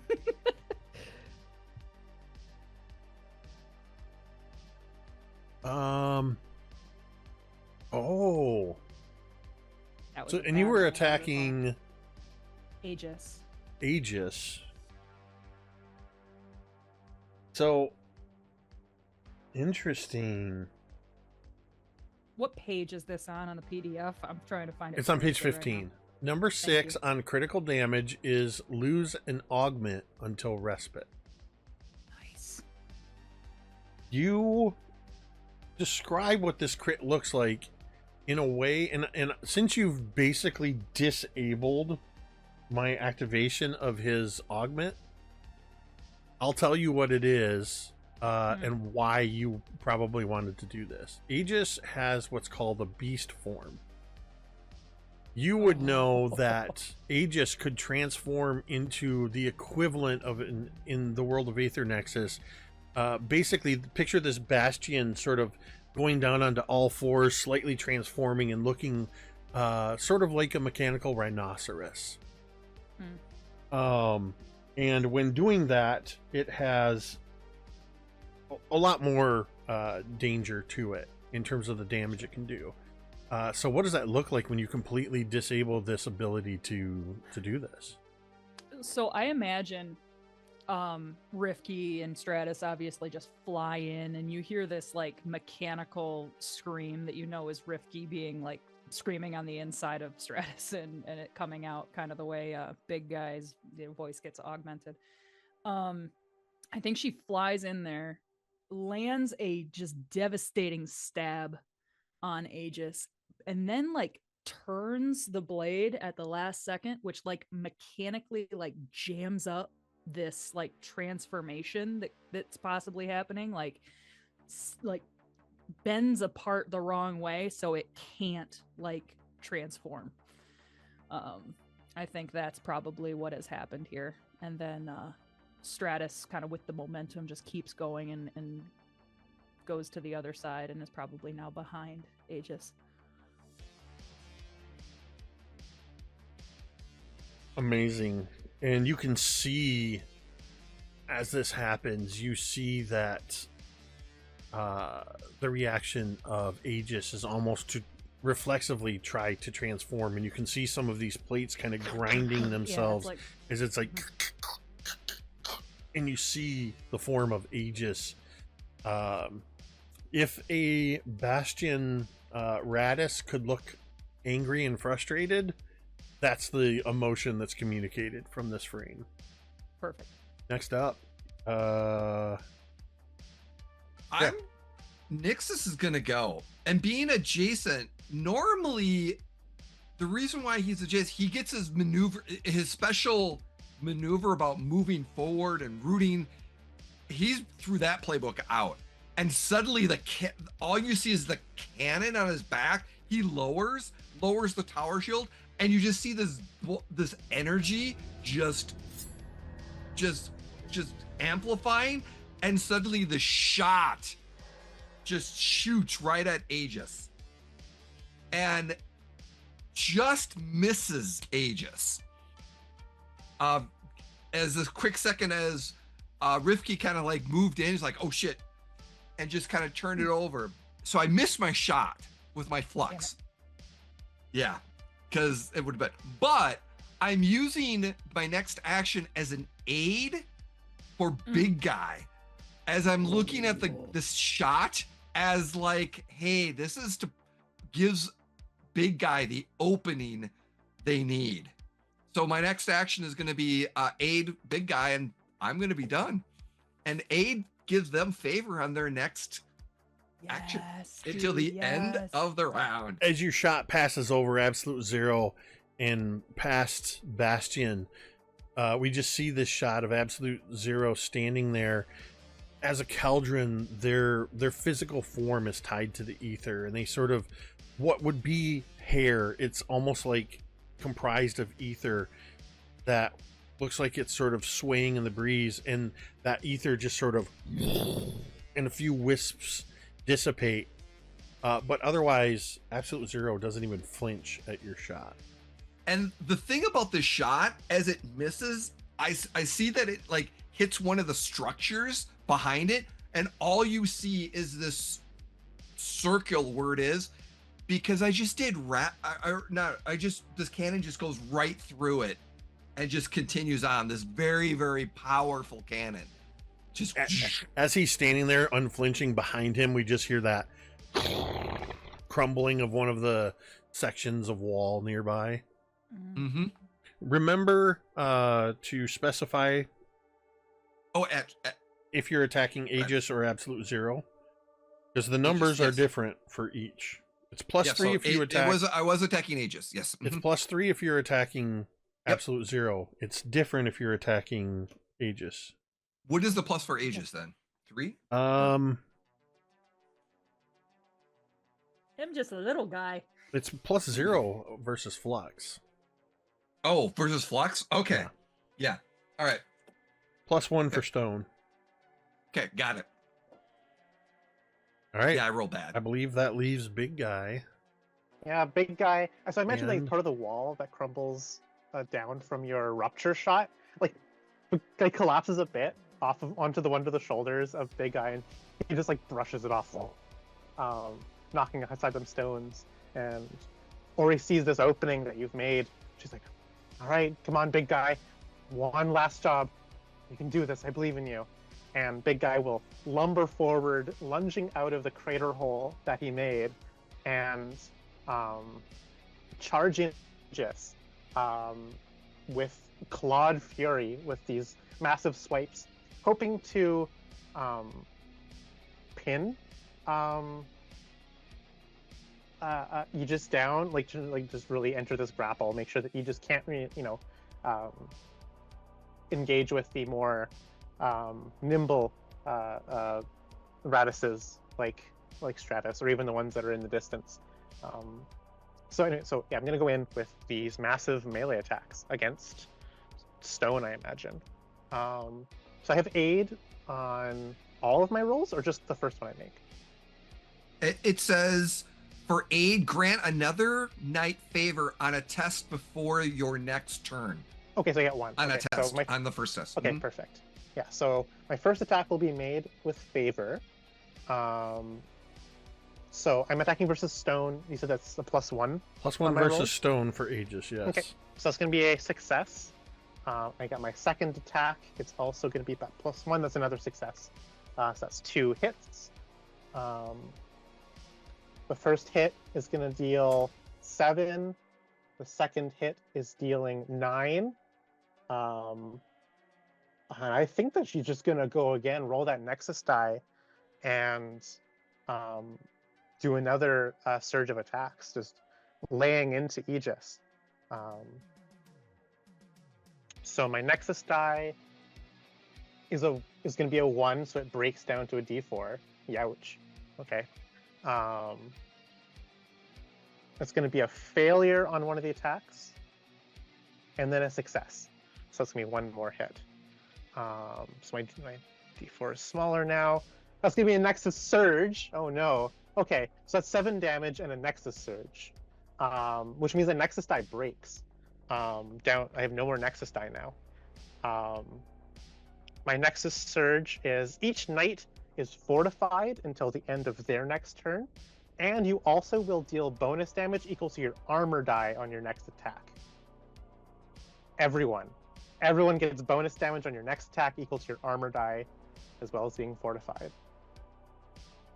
But so I'm waylaying into Aegis, and I imagine like this melee, this grapple, is like these 2 radices are probably like quite a hefty match, you know, might for might against each other. They're both massive things built for melee, close combat, built for power. I imagine just like all the servos and they're all like grinding against each other as the Nexus die of Big Guy breaks entirely from this engagement. I'm going to look up what happens when my D4 turns to a 0, but this is what happens for my turn. Yes, I do find that because I can't recall. Yeah, a couple I things. think I'm gonna shout out. I don't know if we have like an intercom. Like You're connected. No, I can think through my brain. Yeah, That's you just I'll think. telepathically communicate with my companions. Oh, shit, Big Guy's not looking too good. As my Nexus die is broken. Couple things. One, if you check the chat, for those of you that are joining us live, we have triggered a raffle to win a free copy of Aether Nexus from DriveThruRPG and from the folks over at Absolute Tabletop. So please type !join if you want a free PDF copy of this game. 2, you did. I missed the damage you did on that. The success of the 2. The last attack I did was 7 damage. Okay. So I did 797. Of all the damage that's happened, Aegis is actually going to roll a D12 armor die to try to soak some of that damage. D12 armor. And is going to soak 7 of that damage. And the one where you failed, you missed, it's because that volcanic etheric blade that they forged on Arncrag, you see as they pull it out and parry that, not parry in the mechanical sense, but parry that attack from you. And it's less of a like knock your arm away like that. It's more like as they draw it, I picture sort of like your hand grabbing their hand. Instead of striking them, you have to stop that sword from coming down on top of you. So yeah, we're like locked in like this like melee grapple, like these claws holding the sword back, the other claw I imagine like against like the shield, and Big Guy's trying to break down Aegis, but we can't. And so Ori like telepathically sends out, Big Guy's not looking too good. And then there's absolute silence from any emotional connection that you, or even physical sensation that you feel from Ori, as she has become severed. No. As her Nexus, when my Nexus die becomes completely broken, I am now severed until it comes back online. Oh, I am gonna lose my shit. As this happens and as you become severed, for a moment, right before the sever happens, you hear Absolute Zero. Then there were 4. Maybe getting ahead of himself, but with that, I believe 2 still has to go. It's my turn. Yay. Get him.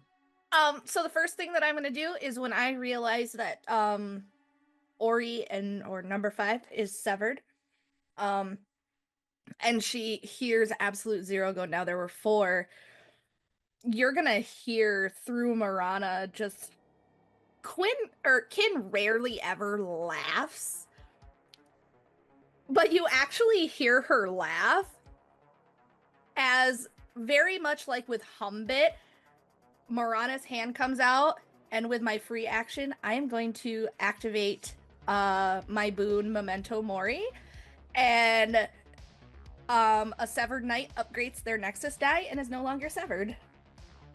Oh my god! Oh my god! I imagine like some like the lights kind of inside the cockpit of Big Guy like start to relight again as like the Nexus reconnects, and you feel Ori begin to hyperventilate from having been severed like this. Shit, I'm gonna keep Aegis down as much as I can, but you gotta do something, she says to all of you. I rolled an even, so nothing happens.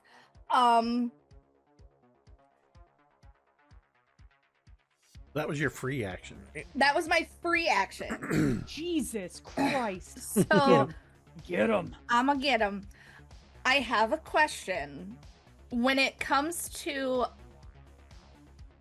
I've been reading on it. When it comes to knights being on foot, I roll everything the same. It's just I half every the damage Yes. that say Kin would do rather than what Marana would do. And I Yeah, can you- either have Kin do both actions, I can have Marana do both actions, or one of us can each have an action. Correct. You share abilities with your Radis, but you're correct in the way you split them, and your damage is halved because you're on foot. So, for I guess what would be her first action, she's actually gonna open up her cockpit and hop out of Marana. And Marana is going to lower her to the ground, and she's gonna roll her shoulders, and she's gonna be like, "Okay, bud, let's do this, old man." And with her last action, she will run up and hit him, and Marana's basically just gonna wait her turn. Bitch. Slap him in the face. Do it. So the action, just for the sake of the rules, the action that you were doing is an activate action to untether from your knight or from your Radis. Yes, I'm untethering from my Radis, which is an activation, and then my last action will be hitting absolute zero, or attempting, which I'm assuming is stone. No, that is, yes, sorry. Yes, but this is +3. Yes. So I passed. So that's a D10 that I have to have. Okay. So 5.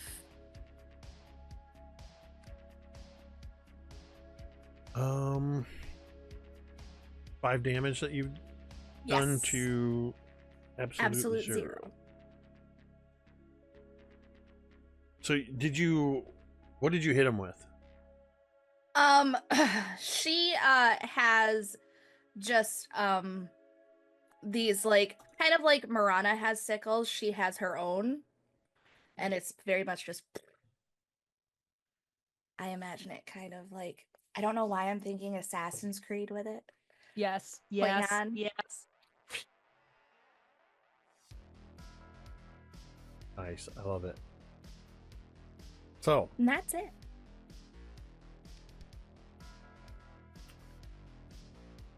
the first thing that happens is a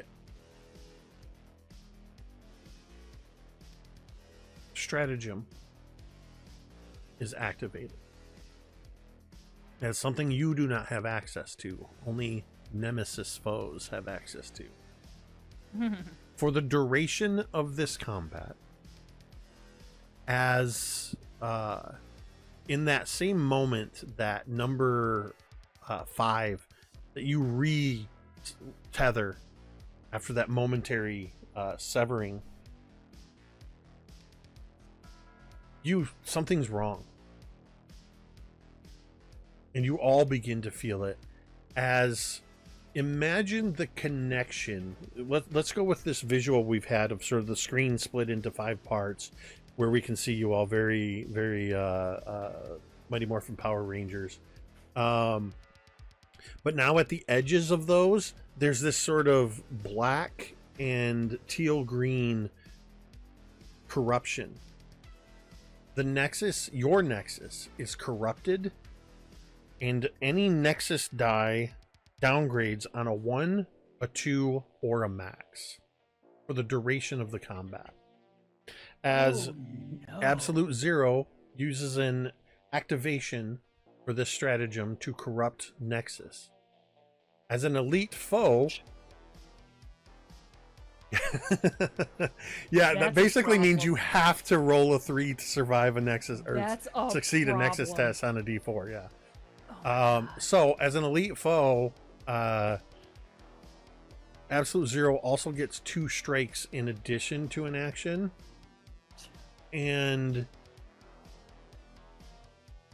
looking at, and do I want to try to take out number 2, or do I want to eliminate other battlefield threats? Do it. it. So I'm going to play into Absolute Zero's cockiness as you've attacked and struck him. You see, She also called him old man. out of Absolute Zero's, like, Ageist. you basically what you see happen with Absolute Zero as a kin, as a knight, you see Aether form on his back, and what looks like an augment for a Apparatus, but it's composed of ether. And you see as beams shoot out across the battlefield at range, it is ranged. Testing flux at +3, he is targeting Stratus, Umbit, and well, hold on a second, because I'm arbitrary, or I'm calling these. He's targeting Humbit. It was in the dice. He's targeting. Reroll on a 1. He's targeting Nyx. And if 2 comes up, he'll target you. Next time, if it comes up a 1, I'm just choosing. And 2. Now, is there a note in here about range being hindered at close range if you're adjacent? Yes. Yes. Close and distant. Yeah. Yep. Okay. Yes. So he'll make a hindered And- attack as he And is. you also, sorry, if it's range attack, you'll also be dealing fortified from my Nexus Surge. Yes. Yes, and who all is fortified? Everybody? Yes. I am. Everybody That's is. Yeah. convenient because he is firing his misery beam. Misery beam. He is tapping into, through the Aether and the corrupted Nexus, he is tapping into every negative thought you've had since you lost him. Oh my god. So I need you, those 3 of you that are being targeted need to test Flux +3. Hurts my feelings. He gives you all depression. I pass. Okay. I did not. I failed. Yeah, that's a bad fail. Ooh. How does that work? Do we call that a crit? How does it work when you fail on a? No, it would be I would roll on the.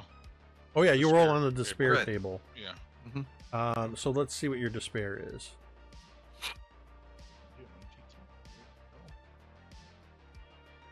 That is a 6.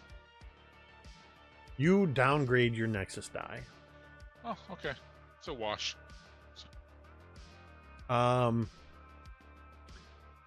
So let me get back to my stat block here. For those of you that failed, you will take 1d10. Let me just check. Okay, 1d10 damage. That's 8, but you are fortified, so you're only going to take 4 damage from the misery beam. That's the first strike. Can we roll armor against that? Yeah, you can. Versus- Yes, it's not rupture damage, so you can roll armor against it. I rolled a 5, so I take no damage. For Yeah, I take no damage. his second attack, he is going to draw. You see at his waist, number 2, Kin, you see the blade that number 1 always wore. And when he draws it, you see that it's the hilt and about maybe 10 to 12 inches of jagged edge of a shattered blade, like Narsil, as he draws this blade and takes a swipe at you. That's going to be a stone test at +3.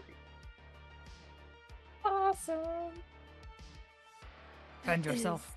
That is a pass. As you sort of It's almost a fail. Oh my god. Whew. Looks like you've lost your touch, old man. Oh my god. he sneers at you. Looks like there was a technical glitch. I'm gonna rerun the raffle just in case, and then we'll see what happens with that. So raffle's running again. Yay. There we go. All right. That is his turn. Aegis is still in this fight, engaged with number 5. Aegis Bring it, big guy. cannot take beast form. Hmm. I need you to make a stone test at +3. Number Okay. 5. It's gonna be a success. Yes. And she And then holds. I need you to do it again. Do it I'm gonna +3. roll. That's another success. That's gonna be again. Cannot be broken, dude. Let's go. No. Let's big go. guy. Big guy's a big guy. Sure 5 is. on the die, +3 is 8, which beats my What? 15. What is what happens when you roll a 1 on your Nexus die? It just breaks down a size. Okay, so because of taking 2 actions, swinging this etheric blade at you, and you successfully block them, the Nexus die downgrades to a D4 for. Oh wait, it would have downgraded. Yeah, it would have downgraded anyway. Because Aegis is also susceptible to the corrupt Nexus. Oh, that's great. That's great. So Aegis has taken 2 actions versus you, and that means it is now Humbit's turn. Go get him, Humbit. Yeah, Humbit's just going to fire directly at Aegis. And that's gonna be with favor.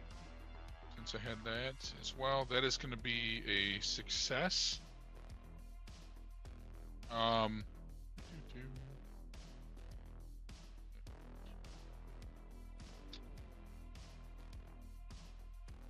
That is going to do 9 points of damage from that. Nice. Now the beneficial free attack does not count as a secondary attack from what I read. Like, so I wouldn't get penalized on that one since it's a free granted attack. Free attack. Right. It's only if you take the same action twice in a row. Right. Not the same attack. So Yeah. So I cancel out all of that damage you did. Aegis Yeah. cancels out all that damage with armor die. okay. Then I'm going to attack again at Aegis. That is a 13, which is a 14. So yep.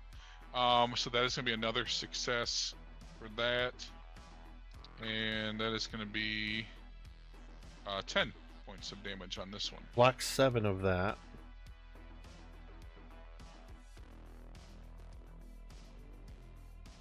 And then I'm gonna, as my action, as my other action, I'm going to use, as an activation, I'm going to use battle analysis, against Aegis also, and I'm gonna test Aether. It's a 7, which is a pass. So I get to determine a weak point and mark that foe. Badass. Does it specify anything beyond just a weak point? It just says determine a weak point. I'm going to say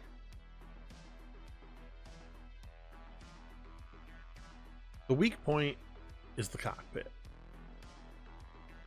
You realize that by welding the cockpit shut, that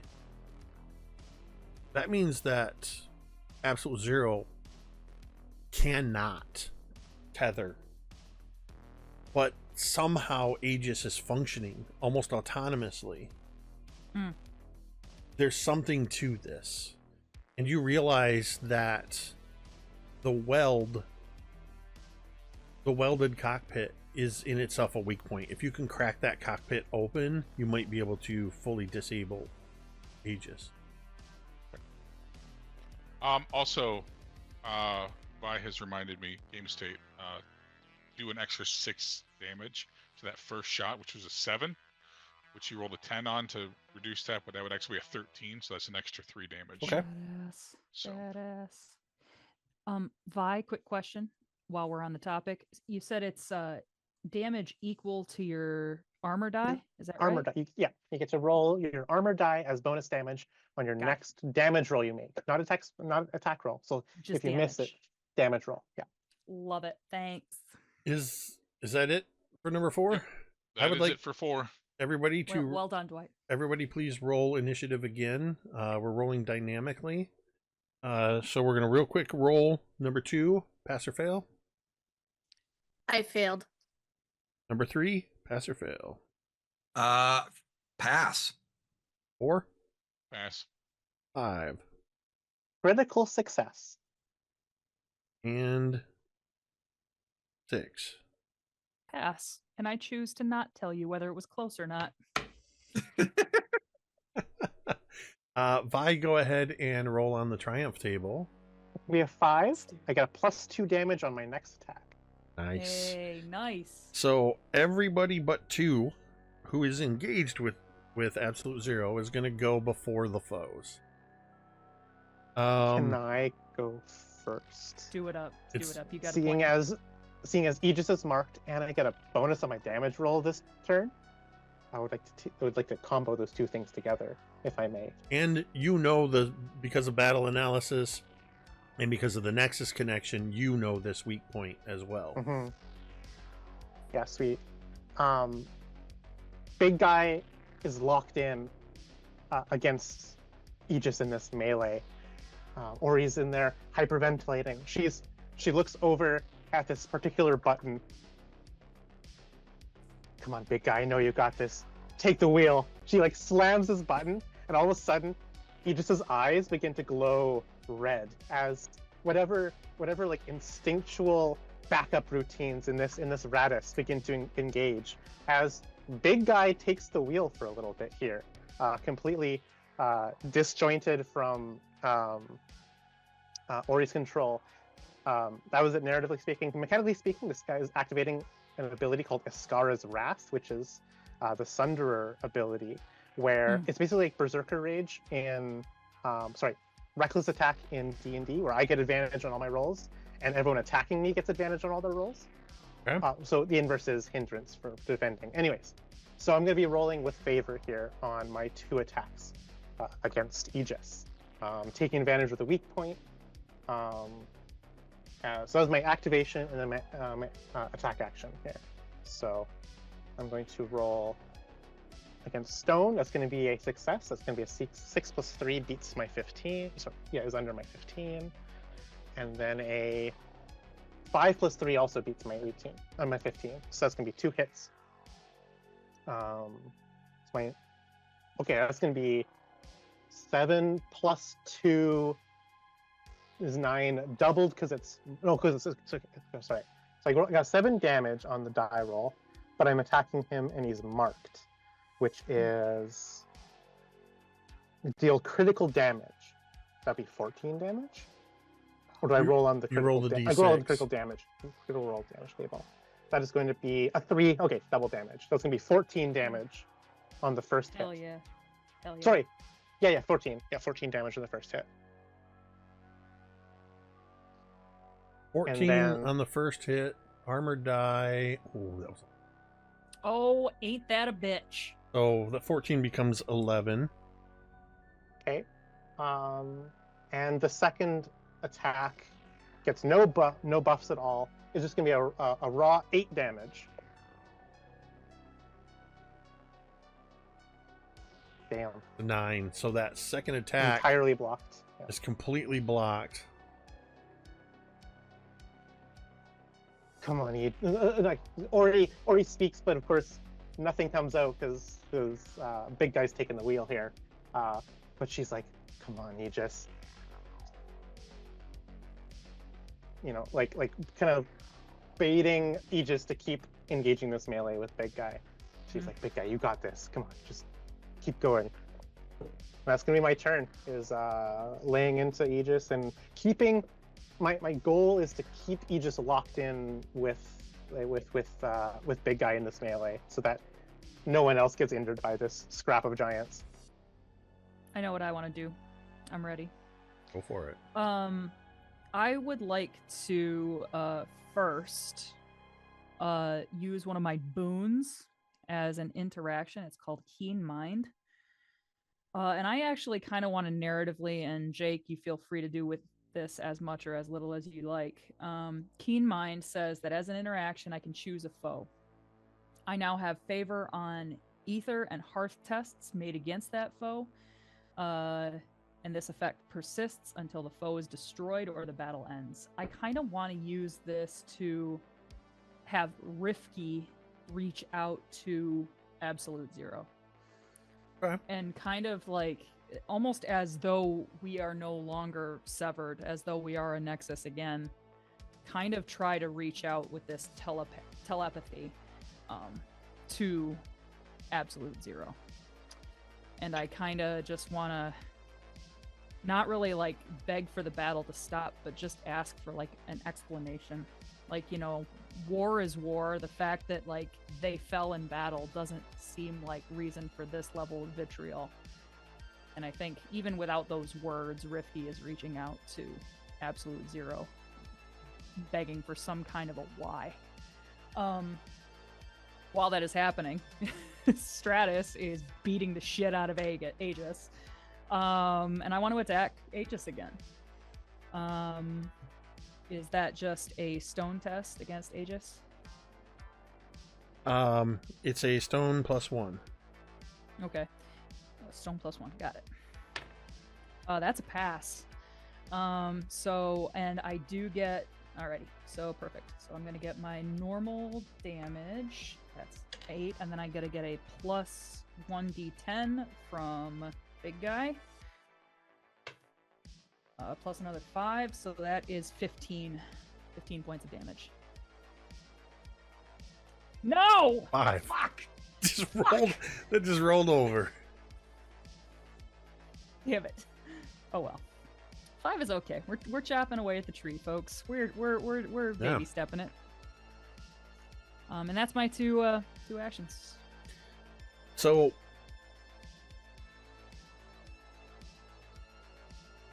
as you reach out across the Nexus, trying to establish that connection with Absolute Zero, you succeed. You find the remnants of the old connection. And it comes through distorted because of this corrupted Nexus.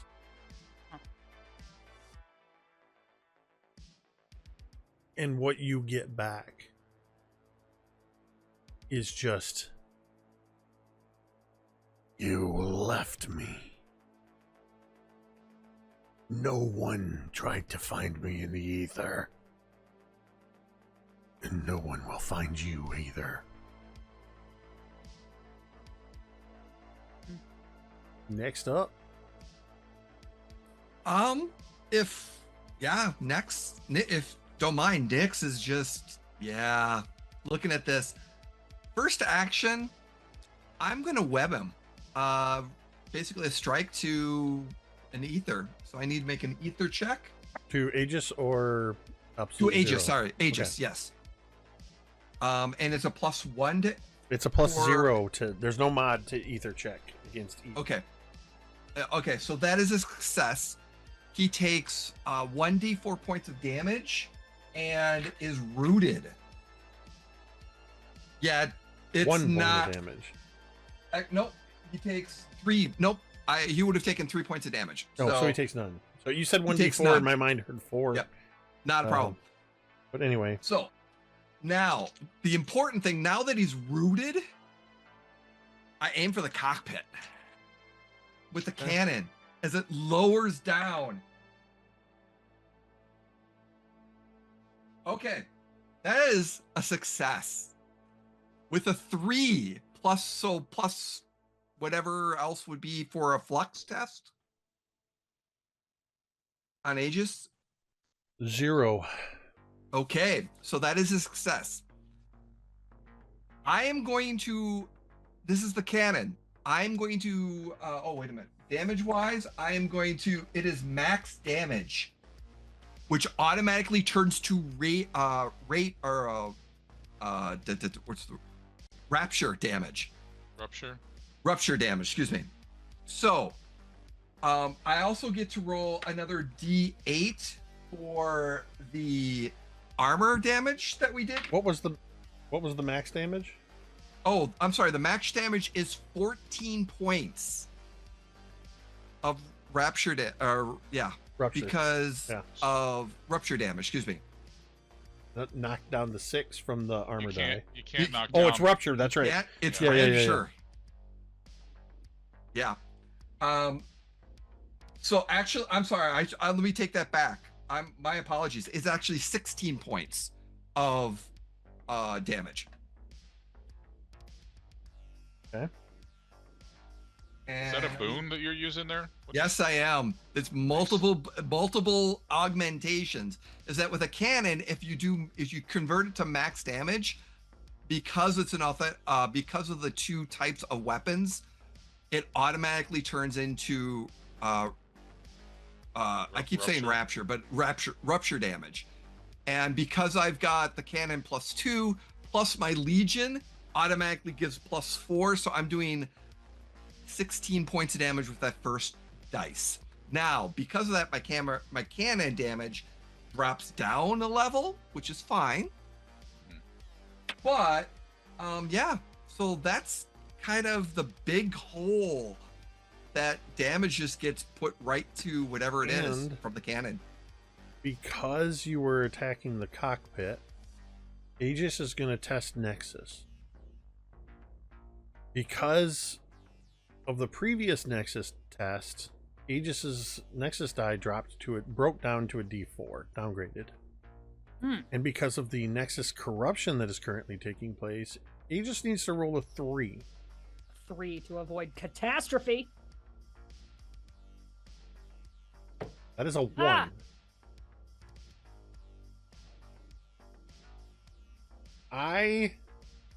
So as this attack happens, it is Hivekeeper's cannon attack that blows open the cockpit of Aegis.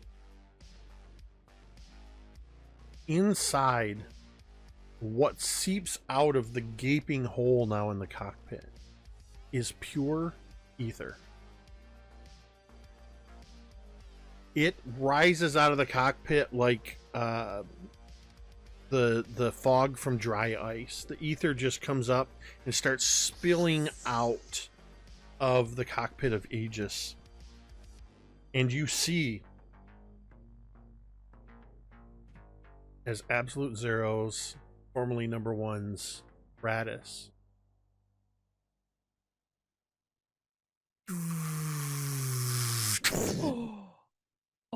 And goes completely offline. Aegis is out of the fight. Oh my god, hell yes. Hell yes, dude. Hell yes, dude. For the record, you all did 62 total points of damage to... That's a lot. You potentially did a whole lot more, but I mitigated a lot of that. I was trying to hit max because while parrying, if you roll max in your armor die, of course you are parrying. While parrying, that parry turns into rupture damage. Badass. But I didn't get to use that. Aegis is out of the fight. It's now just absolute zero. And there's still somebody left. Yeah, so I'm going to use my battle analysis to try and find a weak point and mark absolute zero. I'm going to roll. That is a 6, Go ahead to roll on. Test Aether, so that's going to be a success. So I get to determine a weak point, and they are marked.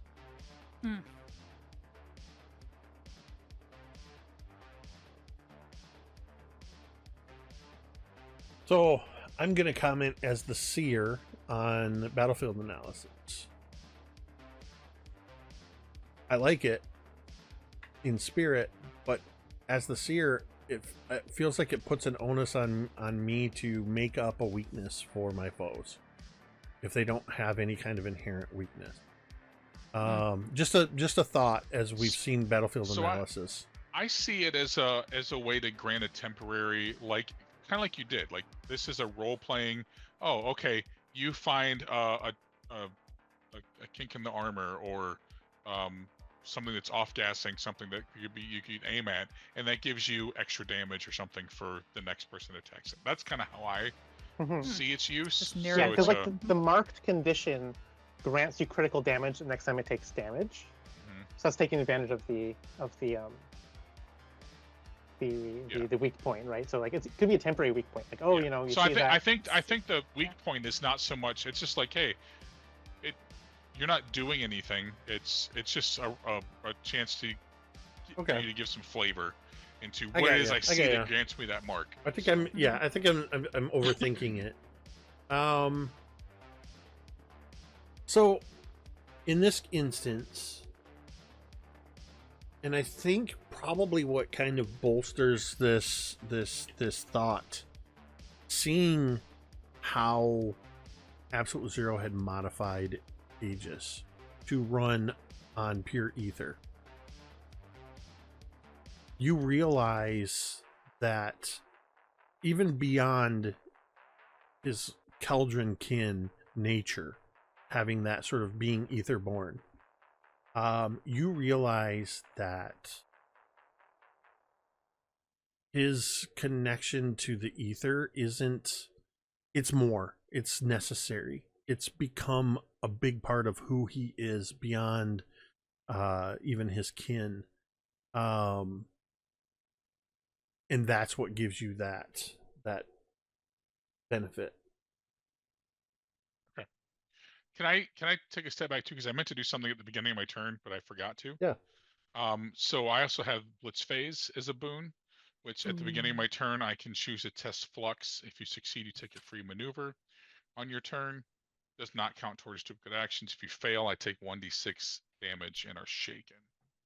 So we'll just go back to that. That is an 8. That is a pass.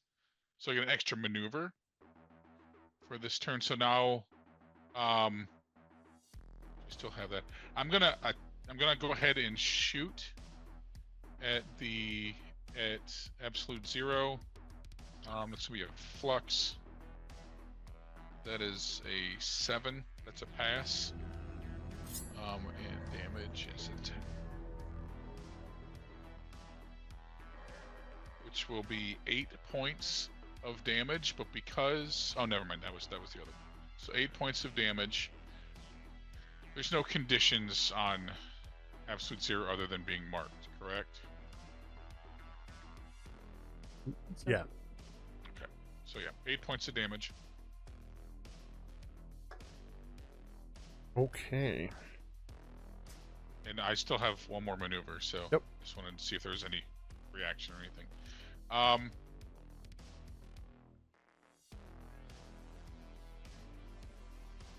think I'm gonna just do this because I need to be able to do it. So, I'm gonna use Aether Step as a maneuver. Move to an adjacent span, ignoring opportune strikes. Roll your next attack with favor, and I have to roll my Nexus die. So I'm going to blink from where I am to right behind Absolute Zero, and then I'm going to try to stab them through the back with my laser sword. Awesome. With what is this? And that's at +3, correct? Correct. So that's a total of 7. So that's going to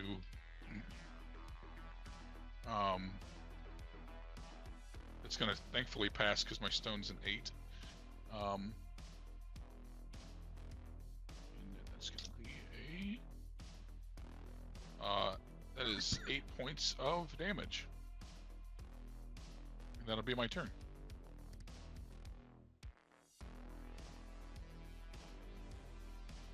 Actually, I'm gonna whisper.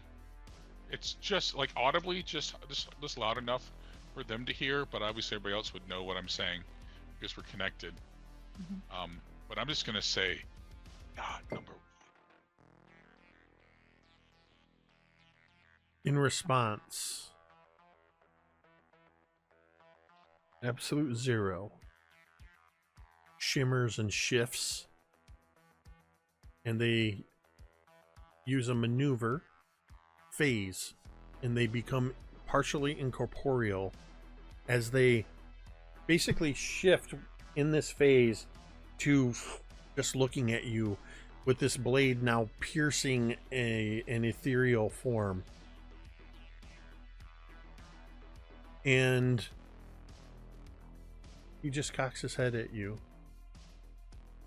And then he is going to... That was his maneuver.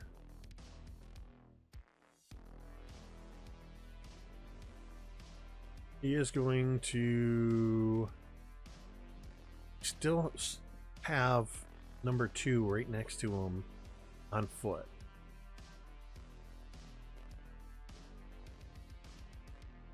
I think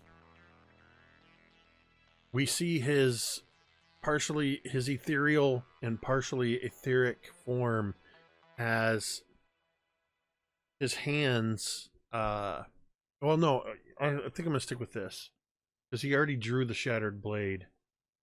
He's gonna take 2. He's gonna take 2 rapid attacks at number 2. Number 2, you need to test stone at Awesome. +3. Get him. Well, that first one passed, and that second one did not. Oh, okay. The second attack is... Whoops, sorry, I rolled the wrong die. Don't panic. Oh, but God, disregard. The D8. Oh, okay. It rolled down to a 5. So you are going to take 5 Yeah, I'm gonna defend Shield. that. Armor.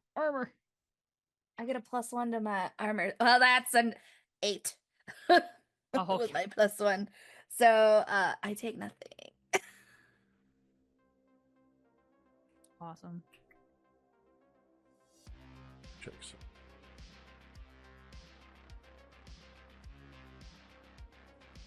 And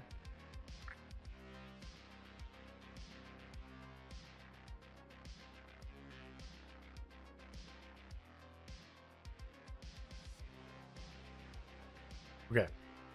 Just checking something. Okay, so that was both of his. That was his maneuver and his 2 strikes that he gets as an elite foe. Cool. Number 2. Awesome.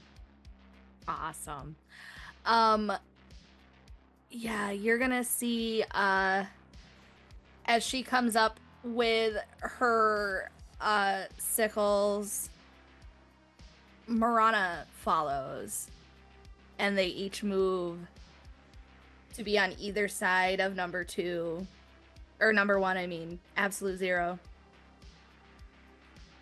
And she's gonna take an attack. I will roll my Nexus die. This will be scary. They because he is phasing.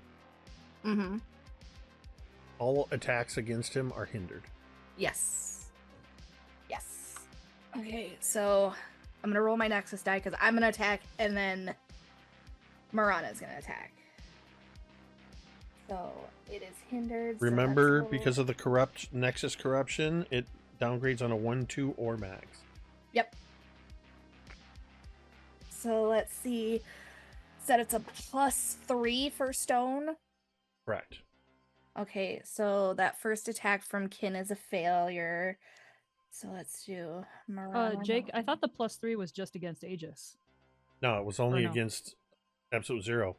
The other way around. I apologize. Y'all are gonna laugh at this. No. I got 2 ones. Okay. Oh, for Mirana to attack. I got 2 That's a double ones. crit. We got right bro. Crit Done. Double miss. triumph. Dead. Let's do it. Let's roll these triumphs. I'm scared. Did you roll your Nexus die? Not yet. I'm scared. Okay, no, my Nexus die is safe. Oh. Oh, thank goodness. I gotta roll a triumph now. I got a 3 again, so that's the Extra action next turn. Extra action next turn. Sweet. And God, you're like a monk. Yeah. So now I gotta roll damage.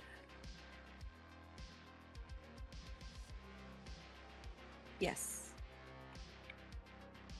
That's 10 damage. I got a Okay. 10 on my D10. So Badass, dude. That's happened to you several times. You are a charmed person. I don't know how. Like, I'm even picking dice because I'm like, please, I want number 2 to be dead. This would be just great, storytelling, and it's just not happening. So the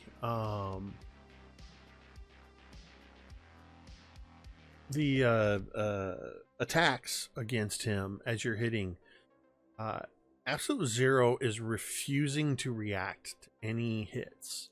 There's no acknowledgement of his wound. But with this last attack, you can see that a mix of blood and ether is flowing from these wounds.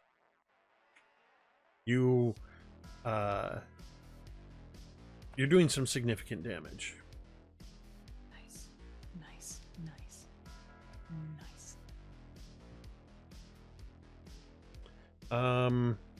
That's the end of the round. I think this is definitely going to be the last roll of initiative in dynamic initiative.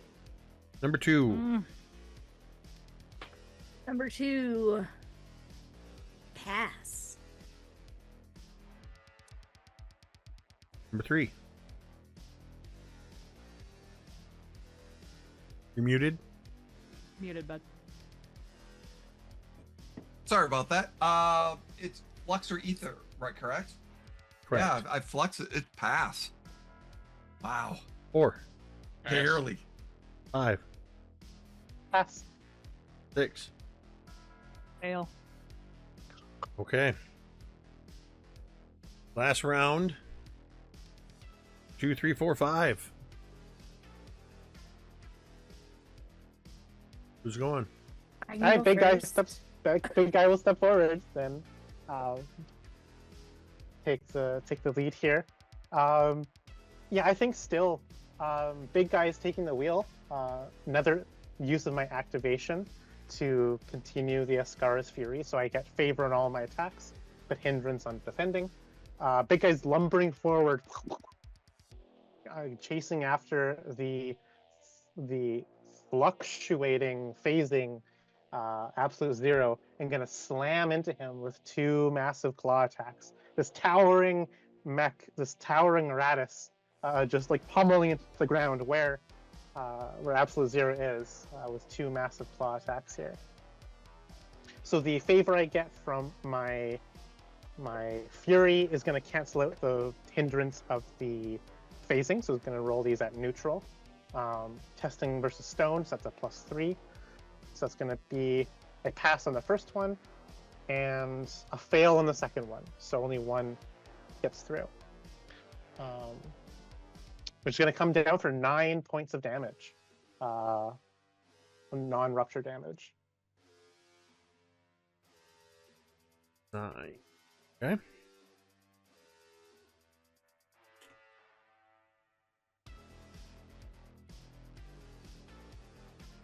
Yeah, this is. I imagine. These are big hits. Big hits. I imagine I imagine big guy would have pummeled any on-foot knight here. Like there's like the floor, the flagstones of the cathedral floor are like broken, splintered. There's like a crater of where these giant fist marks are.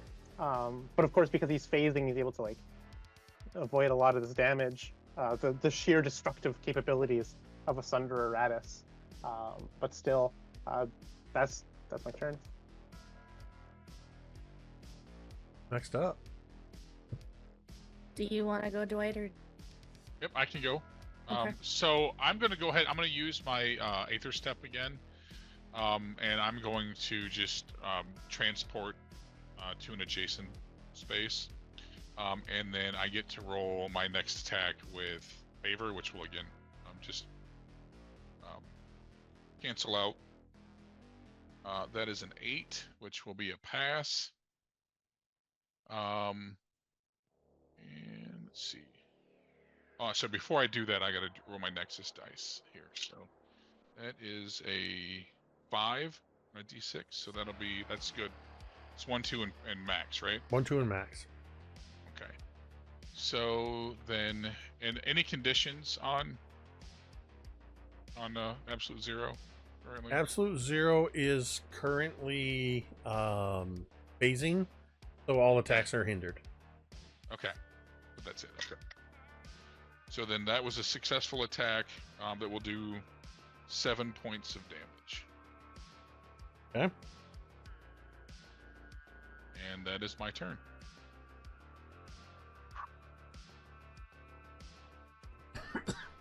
Okay, I will go next, and with my first free action, Marana is going to attack. And then I'm gonna do what I did last time, which was Kin attack and then Marana attack again. So that first one is a pass. So that's a D10 for 4 damage. Now we'll do Kin's turn, and then I will roll my Nexus die. That is another pass for 6 damage. Let's roll my Nexus die. That is a 5. I am good there. And then I got another 1. We're going to need to submit your dice for inspection. That's right. The umpires would be having a mound visit here and be like, all right. Foreign substance. Just see them all turning go. these dice over. I've chose different dice every time. So I just read up one of my things, and it says when you destroy a foe or deal, because this is an attack, so I'm dealing critical damage, I can roll my Nexus die to gain that much energy. I haven't lost any energy, but so this last, no, I have to roll, what is it, a D6 on the critical table? 6. Lose an augment until respite. I will say that cancels out the Nexus corruption. Oh my god, You we're all feel like synced up again. Whatever that sort of etheric static was, the strike is so powerful that Absolute Zero can no longer maintain that stratagem, and your Nexus dice are no longer affected in that way. What did you roll for damage? And you got to roll a triumph. I gotta do that. Hold on. 3 more damage and then a triumph. Wait, not a D20, Sarah. Stop it. It's a D10, correct? Yes. I got a 9. Upgrade your armor die. Oh, damn. So that's a D12 now. No, D10. It's a D10 now because I have a D8. Okay. Welcome to the Armored Club. So that's Boom. who all's gone? Was 5, 4, and 2? Yes. So 3, you're up. So Nyx is just sitting back, watching everyone move and just kind of analyzing and just kind of trying to pick the right moment. And the Radis mites that are on the cannon that are providing this energy just kind of like get in front of it to narrow the beam to, because now it's a smaller target and there's so it's just kind of getting that focus in there. And I'm going to do a flux cannon shot. Is this hindered as well? Yes. All right. So Hindered +3. hindered +3. Well, yeah, that is going to be a miss because of the hindered. Okay. So, and then since the first shot goes and misses, I'm going to do my second action. I'm going to shoot again. Right. And I am going to roll my Nexus after this. And that is a success. Nice. That is a definite success. Although that is a 1 on my Nexus dice, which Row raggy. goes down to 8 instead of D10. Oh, D8. Shaw. Oh no. But I'm going to do max damage. This will be 16 points of Rupture. rupture damage Yep. to him.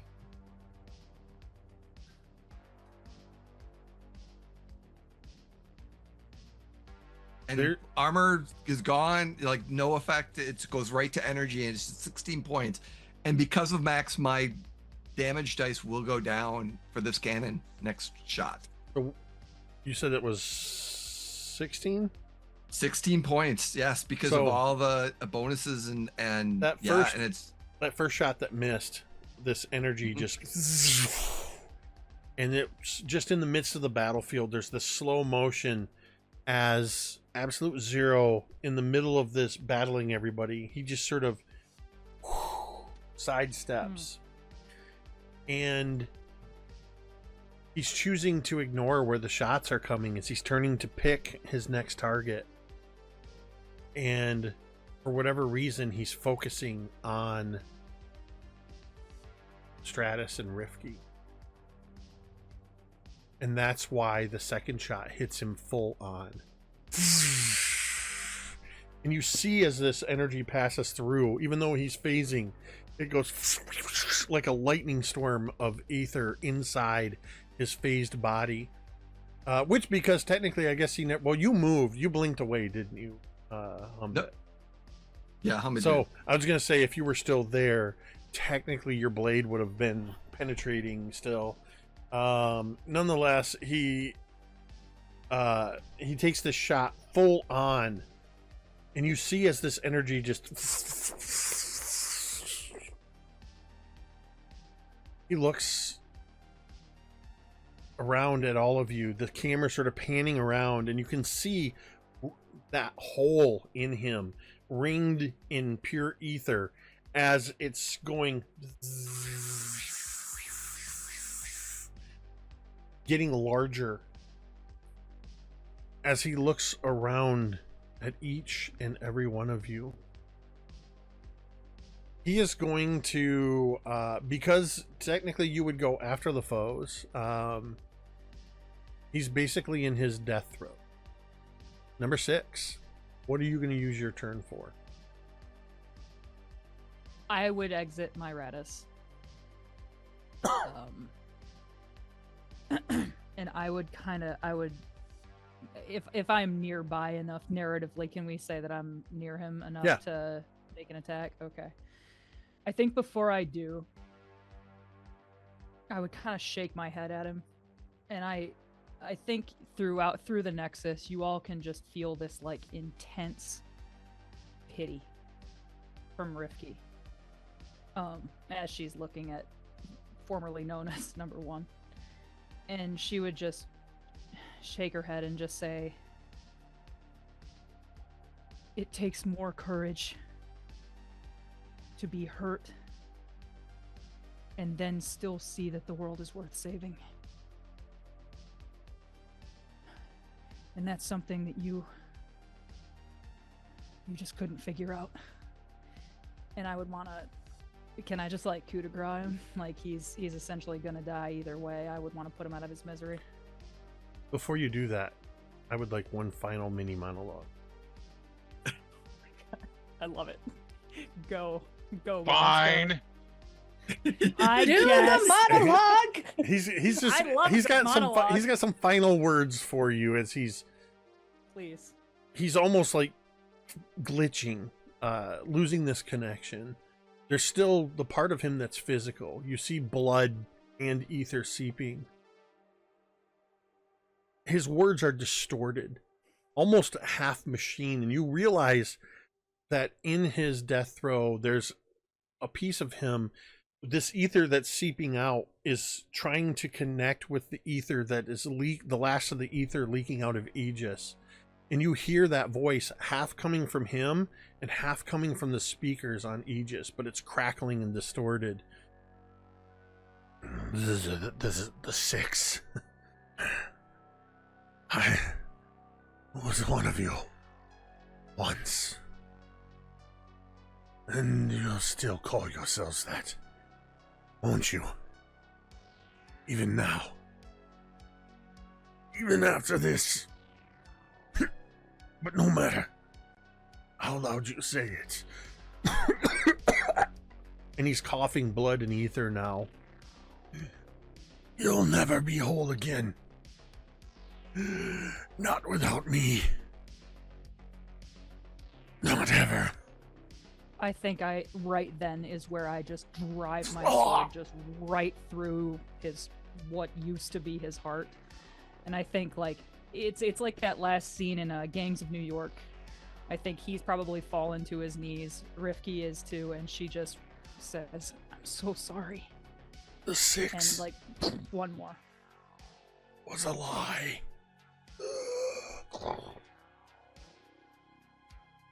And I think in that moment, as you're kneeling before him, there's the camera moves to this overhead shot as his body falls over. And as the ether dissolves away, the form that was Absolute Zero, the form that was number one, leaves behind that cloak, the physical form of the cloak, and the uniform that he was wearing, now blood-stained and singed, as it peels away in the same way that we saw that Stratus, whenever the paint was scratched, we saw the old paint underneath. We saw the remnants of the Edict Eternal. You see, underneath his clothing, he still wore the flight suit of the Six. And as a piece of the cloth burns and tears away, you see embroidered on that 0, 1, and below that the name Harrowing, the name that all of you had forgotten when he was severed. And now that name, Harrowing, comes back to you. He is no more. He never will be. But you all feel that void where he was when he was severed. For better or worse, every memory comes flooding back in.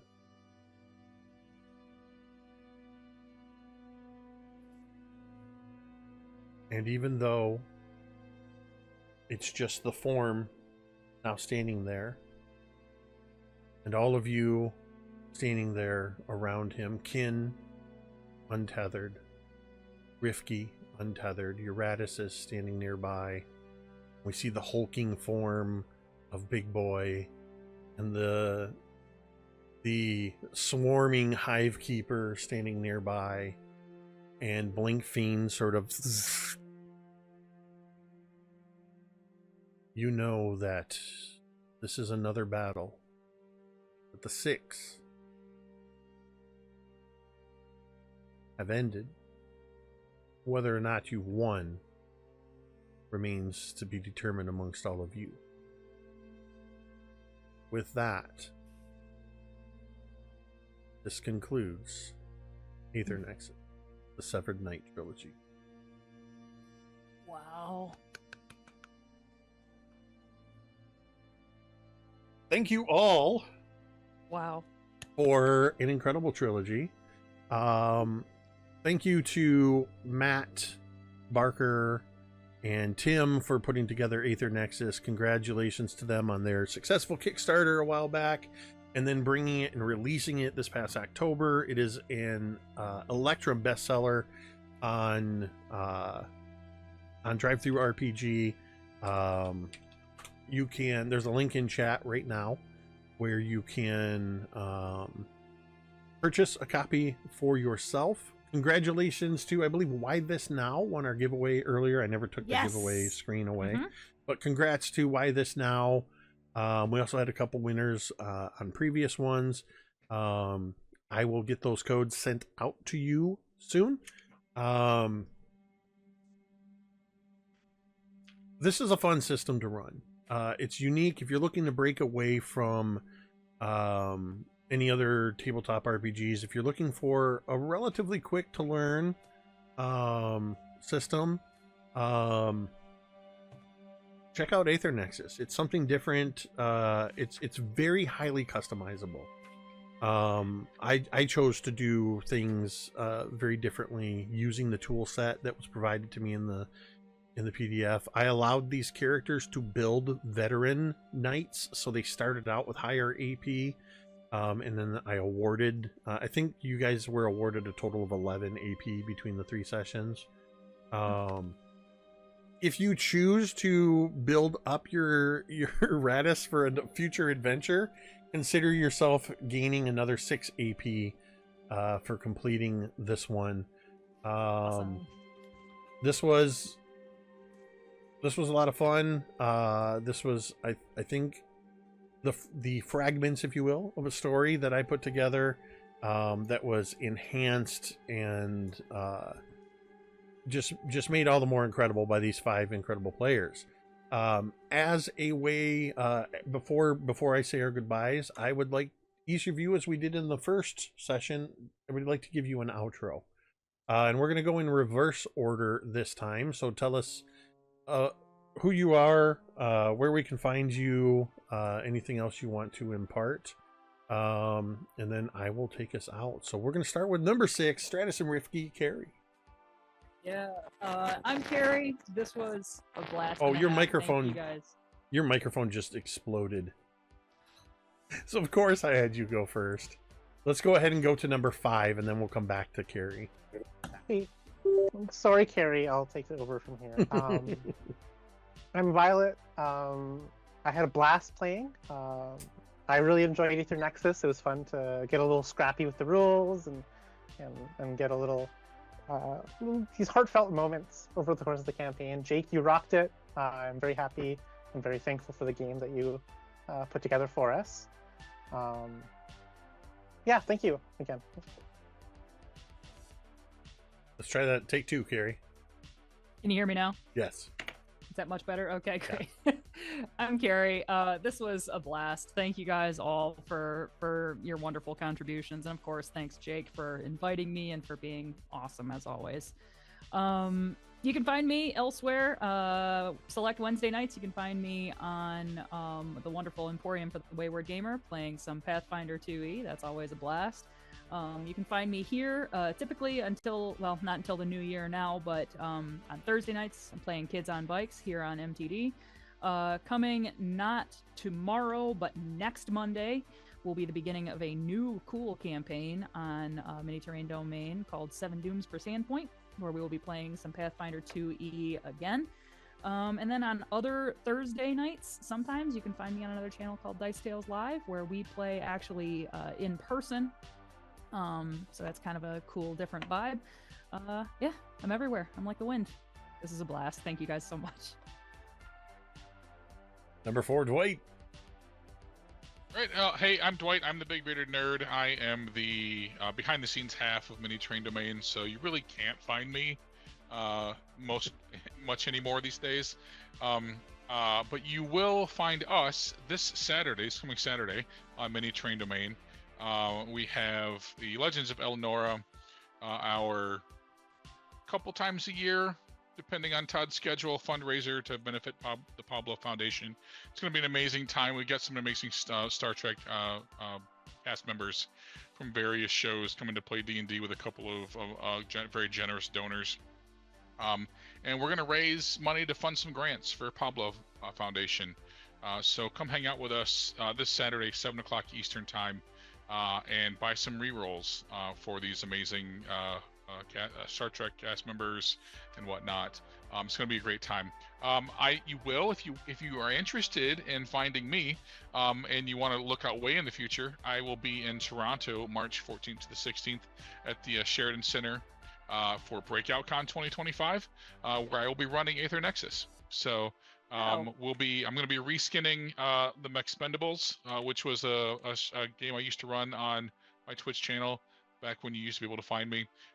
But think just fast-paced, fun action. There's going to be a drop-in, no experience necessary.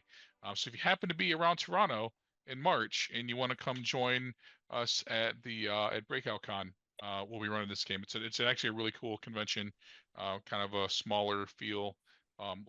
Great chance to play games, both tabletop games, D&D, RPGs, whatnot. So check us out.